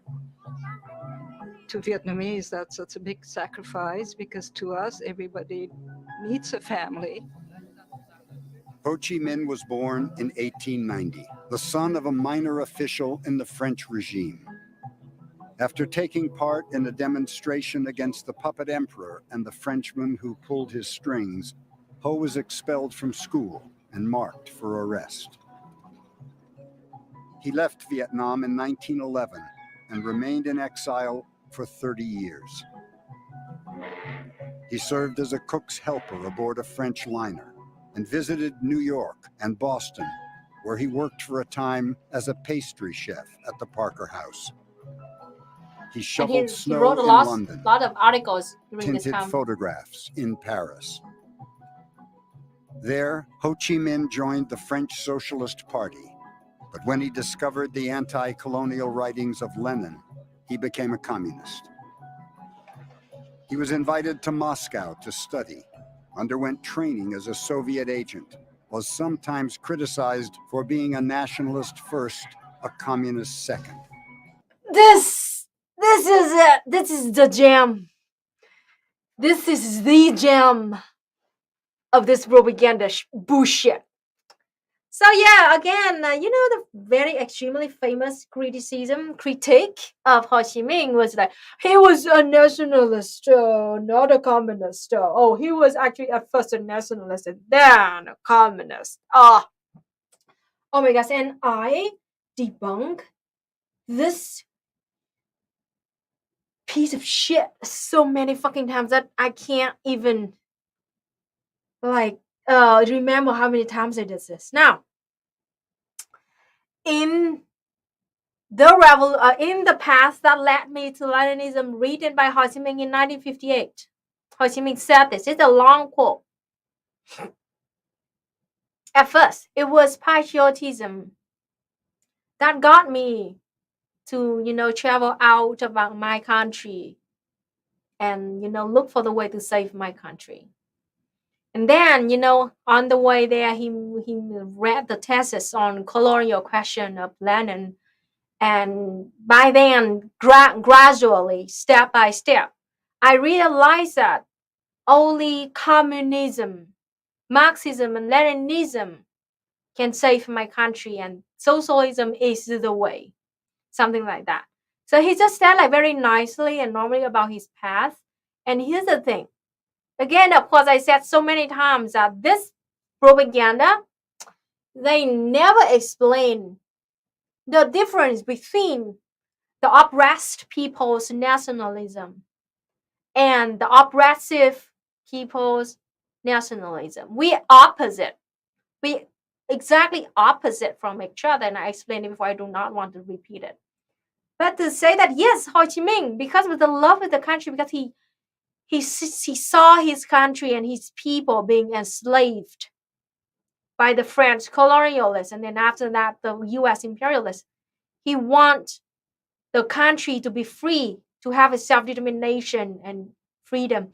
And that time, because of the limited information, he didn't know how to save our country, to have our country get out of colonialism and imperialism. That was why.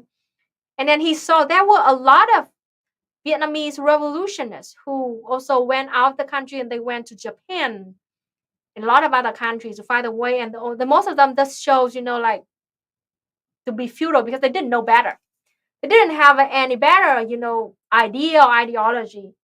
All they knew was, feudalism. So the way they chose was they found a different, person and wanted them to be king to fight against the French colonialism. Ho Chi Minh, and most of them failed. All of them failed. All of the attempts failed.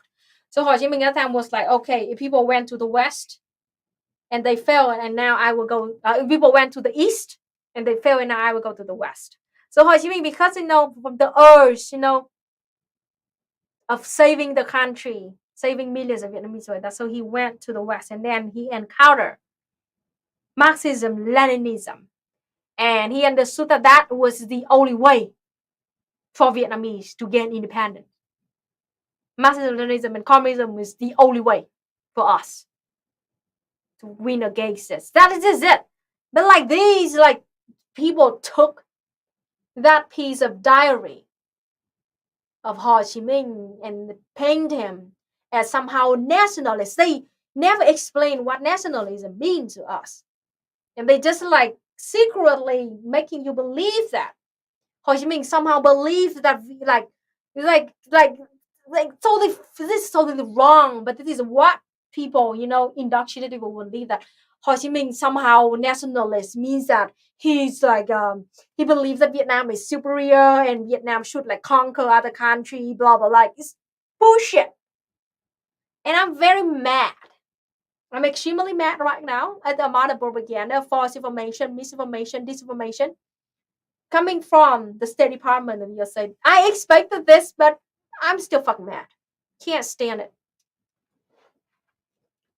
Oh gosh. Let's continue this. And then was dispatched to China to organize a cell of other Vietnamese exiles and help establish the Indo-Chinese Communist Party.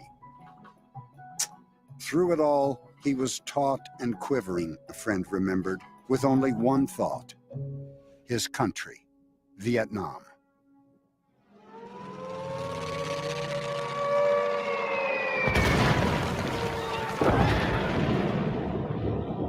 Japan. Fascists. By 1940, much of the world was at war again.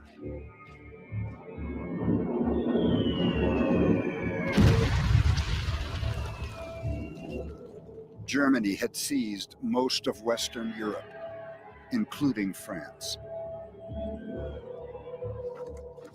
Imperial Japan threatened many of the European colonies in Asia and occupied Vietnam, where they permitted their allies, the collaborationist French, to continue to oversee their colony.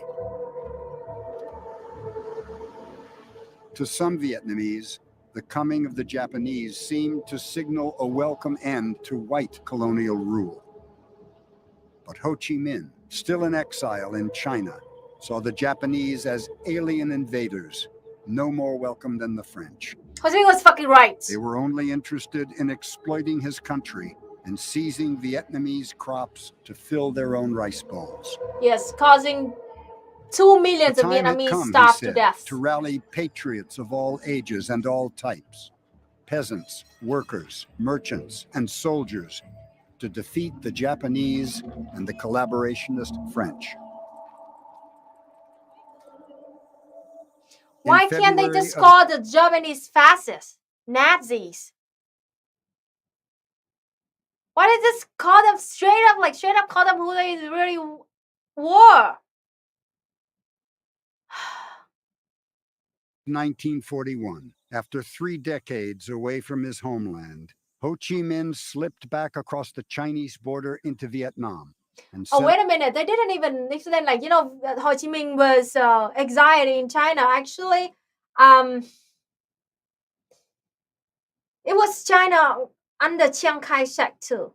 And China was still under, the British occupation. At the time, they were also having their own revolution, and then they didn't. But okay, whatever. Just FYI, Chiang Kai-shek was like having like power, kind of power that in China at the time, like, he's losing, but I mean still power. Set up headquarters near the remote village of Pok Ba in a limestone. Nope, it's Pok Ba, not Pok Ba. I'm sorry, this is the wrong name of it. It's a B-O, not B-A, but whatever. Stone cave at the side of a mountain he named for Karl Marx. Yep. Overlooking a jungle stream he named for his hero, Lenin. I mean, there is now like, this is a famous destination for tourism. So if you want to check out, that's cool. You can see the cave that Ho Chi Minh lived for years to start the revolution. And also, the Karl Marx mountain and the Lenin stream. So yeah, just so you know, beautiful. There, he founded a revolutionary movement, which he called the Vietnam Independence League, the Viet Minh. The Viet Minh. Okay.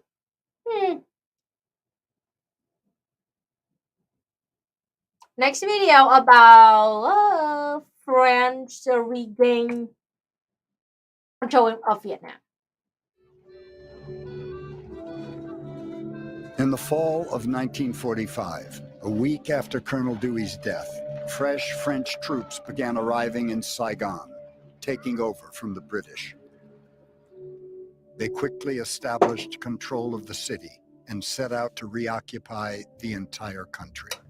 We're so tired of all the fucking Ho Chi Minh imperialist country hoped in our somehow country. to achieve independence without a war with France, and he still hoped the United States would intervene. You never had an empire, never exploited the Asian peoples, he would tell a visiting American journalist. Do not be blinded by this issue of communism. He did Ho not Chi Minh at want that time desperately tried to gain the support from the USA, even though he knew, the true like nature of imperialism. But this is what he did, like like a very what did you say? What do I say? Like a very smart kind of thing that Ho Chi Minh tried to do, because the independence of Vietnam was written based on the Declaration of Independence of the USA.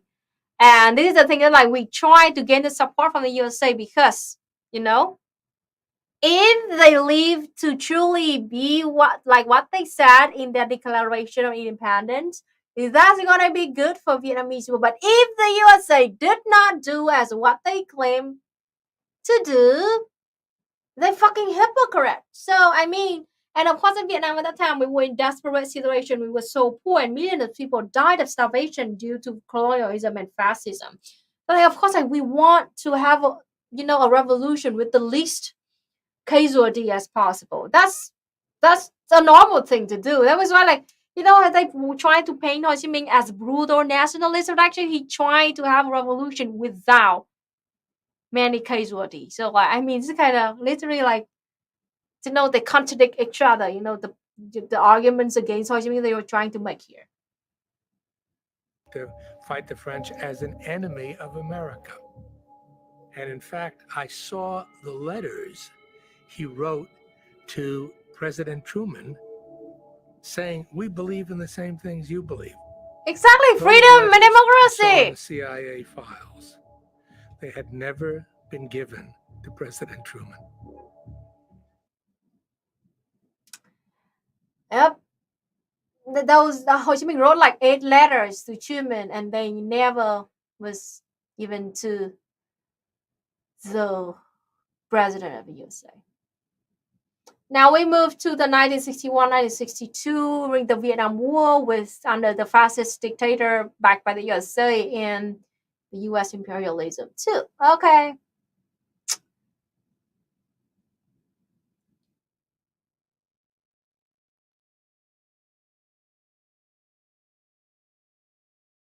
Strategic Hamlet program. So long story short, to give you a quick information about this, in 1961-1962, under the fascist dictatorship in the south of Vietnam, they gave, because of Viet Minh at that time, we were so good at,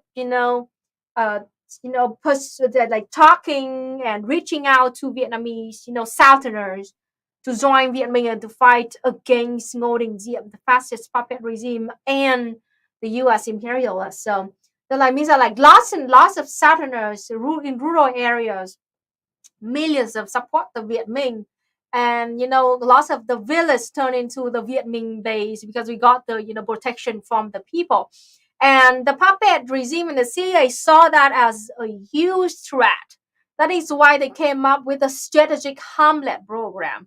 It means that they will move the village. They build a village for people, and then they drag those villagers out of their home and force them. It's like a camp, a concentration camp for villagers, to make sure that that village is heavily controlled by the U.S. Army and the army of the puppet regime, to make sure that they cannot have the Vietnamese. That's the whole point of the strategic Hamlet.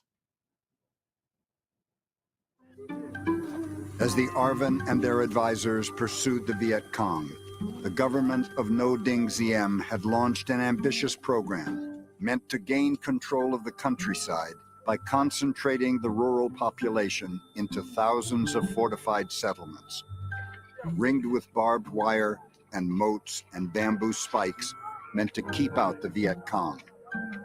They were called strategic hamlets, part of the effort to win the hearts and minds and loyalty of the Vietnamese people.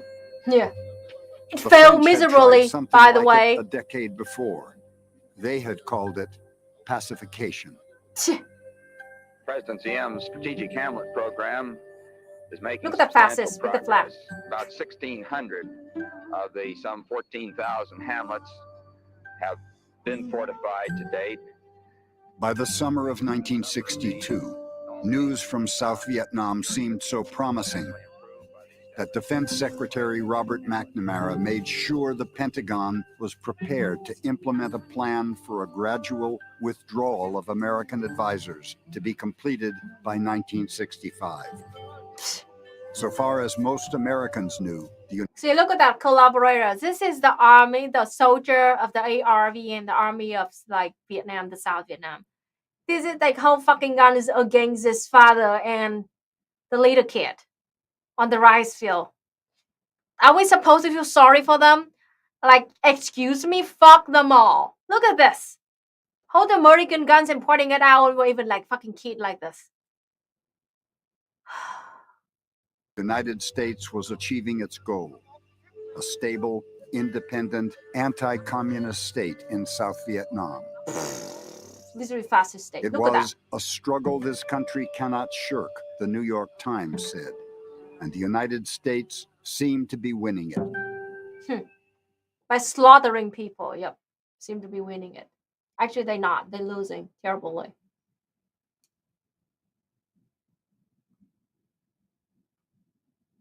Breast coverage of Vietnam. Curious. Let's finish this lesson and then go to the stream. This is the reason why, you know, I cannot finish the Ken Burns documentaries. That there's so fucking American propaganda. So much of it. Most press coverage of Vietnam was upbeat, in the tradition of previous wars.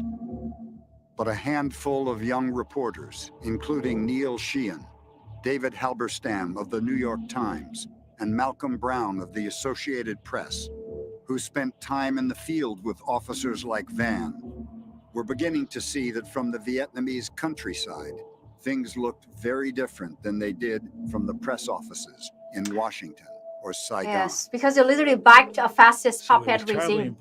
You're like surprised. But that we as reporters report the truth that would help to win the war. We were very fervent in wanting to report the truth because it was very important to the welfare of our country and to the welfare of the world. Sheehan and his colleagues began asking tough questions about what constituted progress, what victory would look like, and if the people in the countryside, where 80% of South Vietnam's population lived, could ever trust the government in Saigon. I remember going during one of Robert McNamara's visits out to one of these hamlets. The Vietnamese general who commanded the area was telling McNamara what a wonderful thing this was. And some of these farmers were down digging a ditch around the hamlet. And I looked at their faces, and they were really angry. Wow. I mean, why are we so angry, huh? If these people could, they'd cut our throats.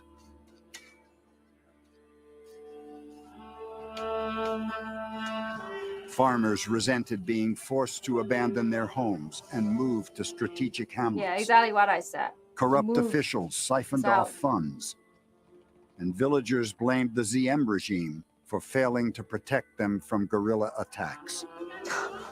As the people's anger grew, failed to protect them from guerrilla attacks. Literally, the Viet Minh was helped by those people. And then in order to stop them from helping Viet Minh, they was forced to move out of their home. That was why they hated the Diem regime and the USA. They mad because they were forced to move out of their home because they have Viet Minh, not because the Diem failed to protect them from Viet Minh, you dipshit. Gosh. So did the ranks of the Viet Cong. It turned out that the Viet Cong were recruiting men right out of those so-called strategic hamlets. And then the whole program fell apart. Nice. Yes, exactly. Yeah, as it should be.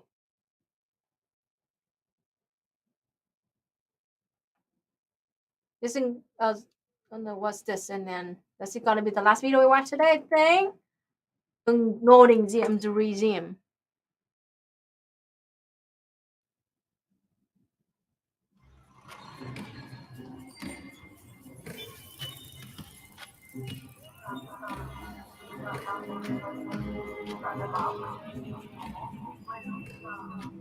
And if you were in a cafe when Diem was giving a speech, somebody would get up and shut the radio off.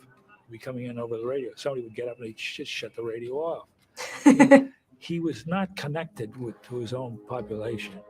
Because he was not voted, he was backed Diem by the was, U.S. simply government. the opposite Nobody of voted what for him. democracy was. South Vietnam in the competition against the North, that should have been a golden opportunity to have that society open with the free press, a free expression. But there was not much choice if the two systems are structurally dictatorial and oppressive systems, one under the Communist Party, one under a family. I see him. I know him. He didn't lead the government. The one who have the control over the government is his brother. Nhu. Diem's brother, Ngo Dinh Nhu, had been the architect of the Strategic Hamlet program, ran a personal political party that mirrored the techniques and the ruthlessness of the communists, and supervised a host of internal security units that spied on and seized enemies of the regime. Some reporters who probed too deeply into what Diem and Nhu were. And you know what? Later, 1975, when we won against the Vietnam War, and then these people who used to be in the ARV and beating our own people up and kill and torture. And then later than that, they ran out of the country, they moved to the USA, and then their descendants, lots of them forming the diaspora today. I'm not saying like all the diaspora, but like lots of Viet diaspora who descendants of these ARVN soldiers, they still extremely anti-communist to this day. Look at their daddies had been doing the whole time in Vietnam. No wonder why they still fascist sympathizers to this day. I mean, I'm not saying all Viet diaspora, though I met so many cool, awesome Viet diaspora who want to look at the Jew history, and to break through the propaganda about the Vietnam War. But I mean, there are still a lot of Viet diaspora, like Andy fucking O, man, and Amy Fan West. Oh gosh, yeah, it's still man that. Just like lots of Cubans in Miami, still very freaking anti-communist. Were ordered out of the country. When an American journalist objected, Nhu's sharp-tongued wife told him Vietnam had no use for your crazy freedoms. She's wife of out in the countryside. She's wife of Ngo Dinh Nhu. This woman, she's the real monster. She was extremely brutal. She was the wife of Ngo Dinh Nhu, the sister-in-law of Ngo Dinh Diệm, and she was horrible. You if you want to learn about her, just go Google her. I mean, just so you know. Trần Lệ Xuân, her name out Trần in the Lệ Xuân. countryside, John Paul Van and other advisors had begun. John Paul Van, the pedophile, just so you know. To notice that the corruption within Diem's regime had filtered down to the commanders in the field. Troops who had once been willing to engage the enemy now seemed strangely reluctant. God, I was told so many times, Dai Huy, Scanlon, Dai Huy, Dai Huy? Very dangerous, going out there. Yes, Viet Minh like John Van scared the would go shit out out of those at night, people. and he noticed that somebody would always cough or make some other slight noise when it turned out that the Viet Cong were heading into the ambush site. They did not want to get in a fight. South Vietnamese officers were chosen less for their combat skill than for their loyalty to President Diem, and their men knew it. What we should have done is either forced the Vietnamese, really forced them to clean up their act. And if they wouldn't clean up their act, to say, we're out of here. Because we don't bet on losing horses. This is a losing horse.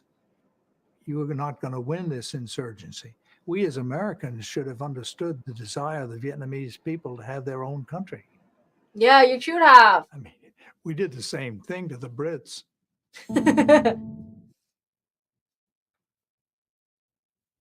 Oh, somebody. Oh, I think the better about. Oh, this is the last one. This is the last one. Let's just watch it. The last video of this lesson.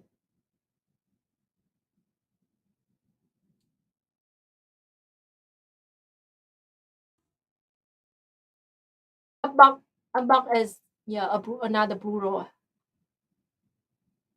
battle of Vietnam. Oh shit! I don't want it to be this.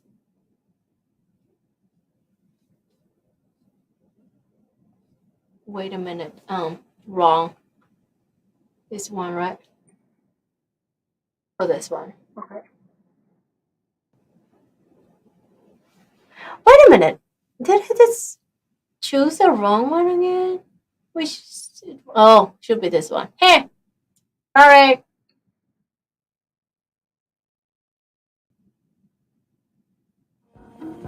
A few days after Christmas 1962, the 7th ARVN Division got orders to capture a Viet Cong radio transmitter, broadcasting from a spot some 40 miles southwest of Saigon in a village called Ton Toi. The village was surrounded by rice paddies. An irrigation dike linked it to a neighboring hamlet, Ap Bac. Intelligence suggested no more than 120 guerrillas were guarding the transmitter. John Paul Vann helped draw up what seemed to be a foolproof plan of attack. Supported by helicopters and armored personnel carriers, some 1,200 South Vietnamese troops would attack the village from 3 sides. The music's kind of annoying, by the way. Viet Cong tried to flee through the gap left open for them, as they always had whenever outnumbered and confronted by modern weapons. Artillery and airstrikes would destroy them. Vann would observe the fighting from a spotter plane. But the intelligence underlying it all turned out to be wrong. There were more than 340 Viet Cong, not 120 in the area. Communist spies had tipped them off that they were soon to be attacked. And this time, they would not flee without a fight. That's the Thanos, the infamous Among them Thanos. was Lê Phong Com, who had been a guerrilla fighter since 1951, when he was 12. Amazing. Mình ở đây có công sự, đùm bọc của mình giáp mình hết trơn rồi. Chỉ mình có cái đường thẳng về phía trước thôi. Mà mình nổ súng dứt khoát phải diệt địch. Cái gì đó đồng tóc nó vô. At 6:35 in the morning on January 2nd, 1963, 10 American helicopters ferried an ARVN company to a spot just north of Ton Toi. They met no resistance. Meanwhile, 2 South Vietnamese Civil Guard battalions approached Ap Bac from the south on foot. The Viet Cong commander let the Civil Guards get within 100 feet before giving the order to fire. Several South Vietnamese soldiers were killed. Yeah, deserve it. Survivors hid behind a dike. 10 more helicopters, filled with troops and escorted by 5 helicopter gunships, roared in to help. trong trận này mình phải hạ từ 5 đến 10 chiếc. Khi nó vừa đáp xuống vừa xuống đất thì cối bắn rồi bắt đầu là Đại Liên mình nổ, Trung Liên nổ rồi. That's my true hero.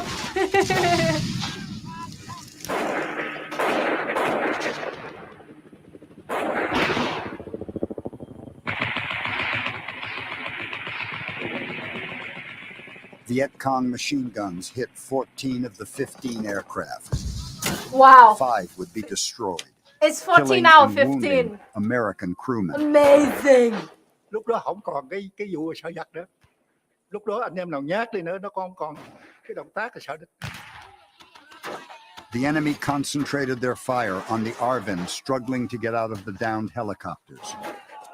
It was like shooting ducks for the Viet Cong, an American crewman remembered. Colonel Van circled helplessly overhead. He radioed the ARVN commander, urging him to send an APC unit to rescue the men. I got the word from John Van that American helicopters were down. They were right in front of the Viet Cong positions. We had Americans killed and wounded, and we had to get over there right away. Like Van, Captain Scanlon was only an advisor. Captain Lee Taung Ba, his ARVN counterpart, would have to give the order to advance. Scanlon liked and admired him. I turned to Ba and said, hey, you got to get over there right away. And Ba said to me, I'm not going. Ba's superiors within knew the better. Army, far from the battlefield, had told him to stay put. And John Van, my boss, was screaming at me over the radio to get them over there. It took Scanlon an hour to convince Captain Ba to move. Another 2 hours were lost before the APCs could make their way through the paddies toward the trapped men. The firing had died down. Everything was quiet. You could see the open expanse of rice fields. And my reaction was, hey, it was all over. The first 2 APCs dropped their ramps. Infantry squads stepped out, prepared to spray the tree line with automatic fire as they advanced. In the past, that had been enough to make the Viet Cong scurry away. Yeah, sure, This time right. was different. 8 of the APCs came under attack. Within minutes, 6 of their gunners had been killed, shot through the head. Jeez. And boy, we got raked. So it was like a pool table. We were on the green and they were in the pocket shooting at us. When Captain Ba managed to convince a few more APCs to advance, guerrillas leapt from their foxholes and hurled hand grenades at them.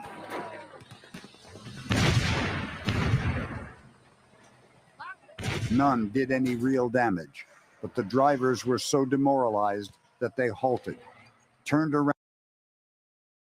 Does anyone want to say something? I just wanted to say real quick. Mm. There's no universe in which this is like telling both sides of the story, and it's, even by like the liberal standard of objectivity, they're not giving equal time to the Vietnamese communists. Nope.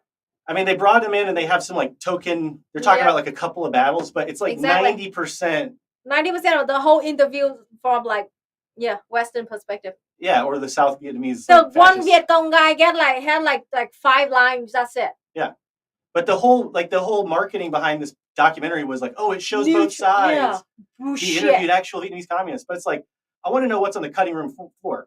I think when you make a documentary like this, like all the footage should be public record, Exactly. Like especially if the phone interviews, Yeah, especially if the State Department is putting it in our schools. You know what I mean? Mhm. It's like at that point, it's public fucking record. Anyway, it's infuriating how they pretend. And I even had a lot of people who were like leftists telling me, "Oh, I saw the Ken Burns documentary. It actually shows both sides. It's actually really neutral." It's like so egregiously not fucking neutral.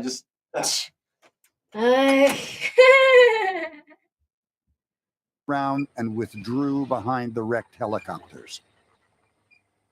From his spotter plane, Van begged the ARVN to make a simultaneous assault on the enemy by all the remaining ground forces. ARVN commanders refused.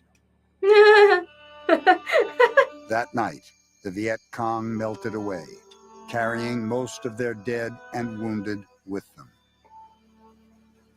At least 80 South Vietnamese soldiers had been killed. So had 3 American advisors, including Captain Ken Oh, Hood. that sad music. Oh, that sad fucking music about 80 ARVN soldiers and feel like American advisors died fighting against it. About like, yeah, you fucking deserve it, you asshole. Friend of Scandals. Die. Please. Oh, We look at stacked sad the music. armored Oh, personnel can't stand carriers it. with bodies. They didn't even tell, you know, the loss, the casualty on the Vietnamese side. They just mentioned only the numbers on their side. Yeah, fuck you, Ken Burns. Come up on top till like we couldn't stack anymore. And I wouldn't let the Vietnamese touch the Americans. So I carried the Americans out, and I was exhausted. And he told me about Ken Good getting killed. And Ken and I had worked so hard with our 2 battalions, and to hear that he got killed hurt. Yeah, I suppose to feel sorry for you, right? You fucking war criminals. Yeah, right? Great guy. Great guy, yeah. Great fucking war criminal who flies to the different side of the earth to slaughter innocent people. Yep, great guy. Reporters arrived from Saigon before all of the ARVN dead could be removed. They were horrified at what they saw and tried to find out what had really happened. You lost. John Paul Vann took Neil Sheehan and David Halberstam aside and told them. The Battle of Appak had been a miserable goddamn performance. The ARVN won't listen, he said. They make the same mistakes over and over again in the same way. But back in Saigon, General Harkins immediately declared victory. The ARVN forces had As an usual. objective, he said. We took that objective. The VC left, and their casualties were greater than those of the government forces. What more do you want? When Halberstam and Sheehan reported that Appak had in fact been a defeat, the U.S. commander in the Pacific denied it all and urged the reporters to get on the team. Appak was terribly important. They'd shot down 5 helicopters, which they'd previously been terrified of. 14 out of 15 They was stopped down. dealing with personnel carriers. They demonstrated to their own people that you could resist the Americans and win. Oh, yeah, right. The Americans. Fucking Lúc đó là cái losers. phong Take they trào all. sôi nổi lên. Trận nào ác liệt thì cứ noi gương áp bắt giết dọc lòng công. La lên sùm vậy ghê. Nó phấn khởi cái nó quên đi cái sợ sệt của địch.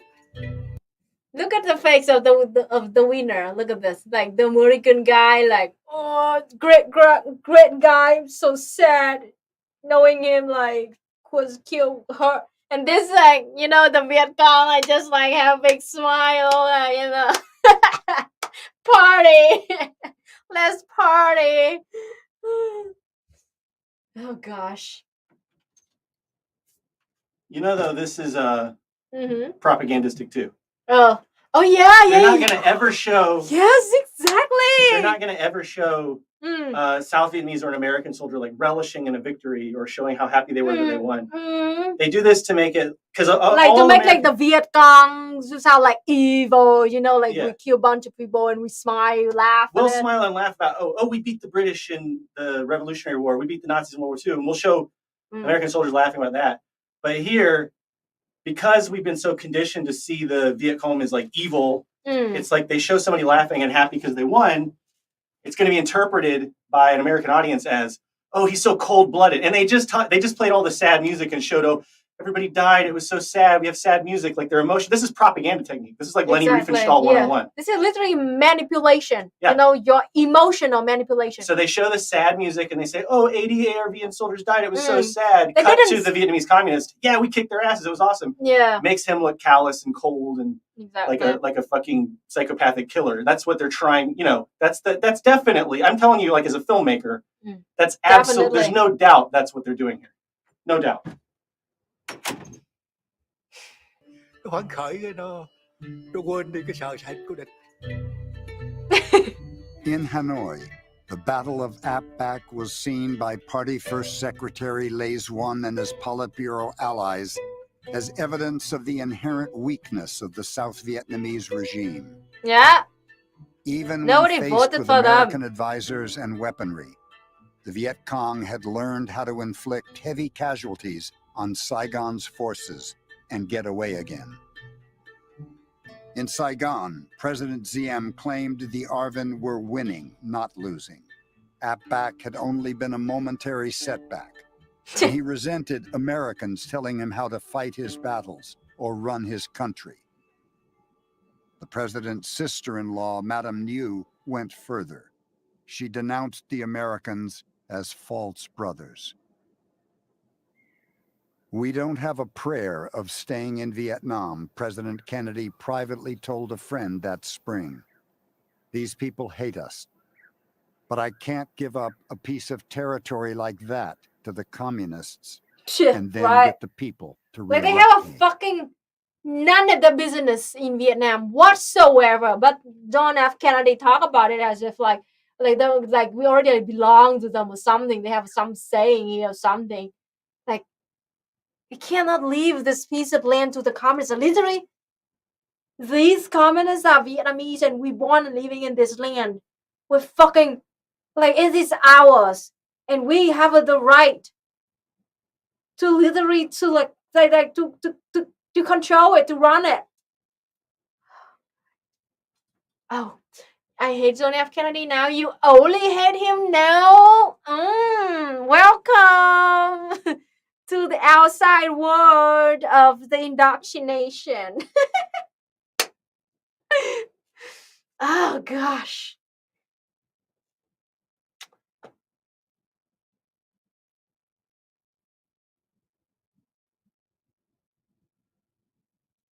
I can answer this question next part, talk more about that, and we will watch, the whole lessons together, debunk the whole lessons together, but it's a long story.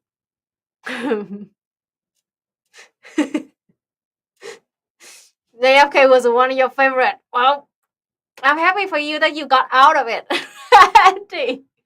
I mean, JFK was assassinated because he was not brutal enough in the Vietnam War, and he was about to pull out of Vietnam or something. He didn't want to fight as much as the US wanted. But anyway, JFK was still a freaking anti-communist. I mean, involved in a lot of illegal stuff in the USA. So not that great of a guy. I mean, if JFK is the best president you have, the bar is extremely low, like low, almost touch the bottom. Okay, because your other presidents and then the founding fathers were actually slave owners that like raped slaves and had human teeth.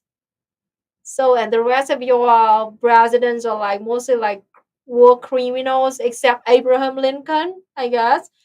And Abraham Lincoln didn't even want to free the slave in the first place. He just went along when the slave wanted to free and they were winning. Abraham Lincoln just, okay, get along with it. And then, yeah, it's something like that. I mean, the bar is extremely low, man. So if JFK literally tried to invade Cuba and start a world war, he was horrible.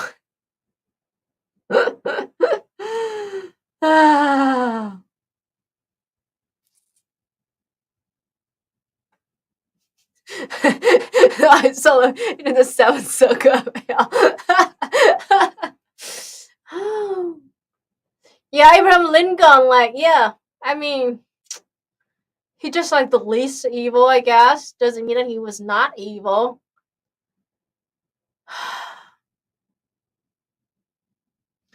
Like start a nuclear war with Cuba, and CIA freak out and kill him.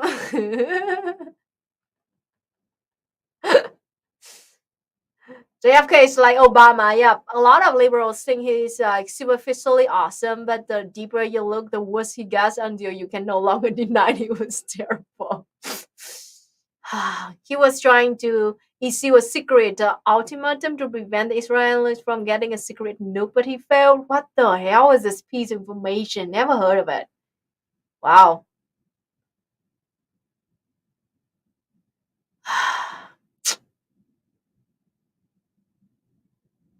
Okay, everybody, thank you so much for being here and watching this terrible piece of propaganda coming straight up from the State Department of the USA. And don't forget that this piece of propaganda and lies and misinformation is supposed to be fed to 9 to 12-year-old student in the USA. So, I mean, no wonder why people over there are so freaking indoctrinated. Boy, oh boy. Thank you so much. We will explore the rest of this the list, the whole course of propaganda about Vietnam War in the next week. Thank you so much and see you next time. Bye everybody.